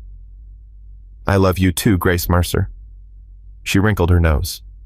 Grace Mercer. That's going to take some getting used to. We've got time. We do. She settled against his chest. We've got all the time in the world. They came home to a surprise. The twins had made a banner, Welcome Home, Mama and Papa, and hung it across the porch. Brick and Whisper were there, along with Diesel and Hammer, and a dozen other bikers who'd become family. What is this? Grace asked. Welcome home party. Lily bounced with excitement. We planned it ourselves. Well, Whisper helped, Lucas admitted. But we did most of it. Inside the house was decorated with streamers and balloons, a cake on the table, presents stacked in the corner. Presents. Axel raised an eyebrow. Wedding presents. Whisper shrugged. People wanted to give you stuff. We couldn't say no. The gifts were perfect. Practical things. Kitchen supplies, tools for the garage, a gift card for the home improvement store. But also meaningful things. A photo album filled with pictures from the past year, a quilt made from patches donated by every biker who'd helped build the house, a small wooden box containing a lock of Emma's hair that Axel hadn't even known existed. Where did you find this? He held the box with trembling hands. Your ex-wife, Hammer said quietly. I tracked her down, told her what you were doing. She cried and sent this. Said Emma would have wanted you to have it. Axel couldn't speak. She also said, Hammer paused. She said she's sorry. For leaving. For not being strong enough. For all of it. Axel looked at the tiny curl of brown hair. Emma's hair. The same color as her eyes, the same color as the leaves in autumn. Thank you, he managed. Your family. Hammer gripped his shoulder. Family takes care of each other. December came fast. 1 year since the fire. 1 year since 2 children ran through a blizzard and changed everything. The family gathered at the old lot where Grace's house used to stand, now a community garden the foundation had funded. Flowers and summer vegetables in fall, a gazebo in the center where people could sit and remember. Axel carried a small oak sapling. Ready? Grace asked. I think so. They walked to the center of the garden, all 4 of them together. Grace was using a cane now, just one, her progress remarkable and ongoing. This tree, Axel said, kneeling to plant it, is for everyone we've lost, for Emma, for Marcus, for all the people taken too soon. Lucas knelt beside him, helping dig the hole. It's also for everyone we've found, Grace added. For second chances, for new beginnings. Lily placed the sapling in the ground, small hands patting the soil around its roots. And it's for the future, she said, sounding older than her 7 years. So people will know what happened here, what we built. They stood back, looking at the tiny tree, so small, so fragile, but alive. Emma, Axel whispered. Marcus, I hope you can see this. I hope you know what you've given us. Grace took his hand. They know, she said. They've always known. The winter sun broke through the clouds, warm on their faces. The wind stirred, carrying the scent of snow to come. But not yet. For now the world was golden. That night, after the kids were asleep, Axel stood on the porch of the house he'd helped build, looking at the stars. Grace joined him. What are you thinking? I'm thinking about that night, the gas station, the twins running in. He shook his head. If we'd left 5 minutes earlier, if we'd stopped somewhere else, everything would be different. But we didn't. And we're here. We're here. He pulled her close. Sometimes I still can't believe it. Believe it? Grace looked up at him. Axel, you spent 8 years punishing yourself for something that wasn't your fault. You lost your daughter, your club, your sense of purpose. And then you found us. You found me. Same thing, she smiled. The point is, this is real. This family, this life, this love. It's not going away. It's not going to disappear. How do you know? Because I won't let it. Her voice was fierce. Because I've already lost one husband and I refuse to lose another. Because those kids in there call you Papa and mean it. Because we built something that matters. Axel was quiet for a long moment. I used to think love was a liability, he said finally. Something that could be taken away. Something that hurt more than it helped. And now I think love is the only thing that lasts. Not the pain that fades. Not the loss you learn to carry it. But love stays. Love grows. Love turned strangers into family and burned lots into gardens and broken men into husbands and fathers. Grace's eyes were wet. That's the most beautiful thing you've ever said. Don't get used to it. I'm still bad at words. You're getting better. She kissed him. You're getting better at everything. They stood together, watching the stars wheel overhead. 1 year, Grace said softly. 1 year since everything changed. Best year of my life. Mine too. Here's to many more. Many, many more. Inside, Lucas called out in his sleep something about motorcycles and snow, and Lily murmured a response. The sounds of children dreaming safe and warm and loved. Axel listened and smiled. 1 year ago, he'd been a ghost, a man going through the motions waiting for an end that never came. Now he was alive. Now he was home. The next morning, Axel woke to Lily's face 3 inches from his. Papa, wake up. Humph. Papa, it's important. He opened one eye. What's important? It's snowing. He opened both eyes, looked past her to the window where fat white flakes were drifting down from a gray sky. So it is. Can we build a snowman? Please, like Diesel taught us. It's 6 in the morning. Please. Grace stirred beside him. Just go. You won't win this argument. 20 minutes later, Axel was in the backyard with both twins building a snowman, while Grace watched from the window with her coffee. Make him bigger, Lucas demanded. I'm trying. You're not rolling right. Diesel said you have to pack it tight. Diesel's not here. I could call him. Do not call Diesel at 6 in the morning. Lily giggled. Too late. I already texted Whisper.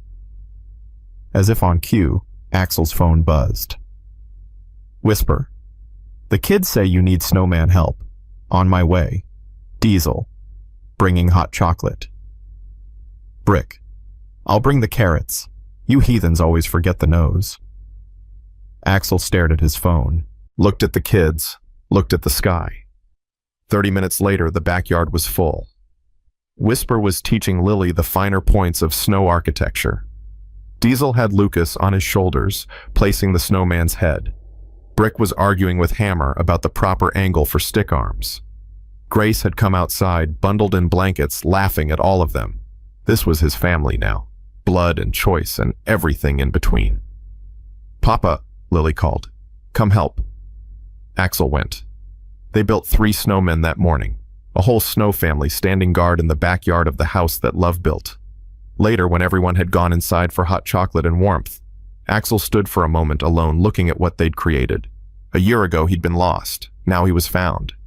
A year ago, he'd been alone. Now he had a family. A year ago, he'd wanted to die. Now he couldn't wait to live. Hey, Grace's voice came from the porch. You coming in? Yeah. He took one last look at the snowmen, at the house, at the life he'd never dared to imagine. I'm coming home. He walked up the steps. Grace took his hand. Together they went inside. The door closed behind them. The snow kept falling.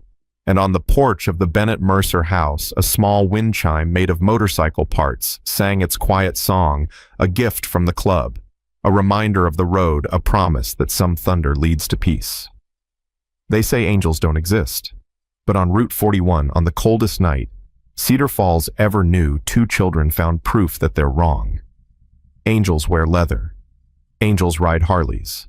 Angels catch fire for strangers and build houses from ashes and turn grief into hope. And sometimes if you're lucky, if you're brave enough to ask for help and stubborn enough to accept it, angels become family. The snow stopped falling at midnight. By morning, the world was white and clean and new. And in a house built by 47 bikers and one desperate prayer, a family woke to face another day. Together, always together. Because that's what angels do. They stay.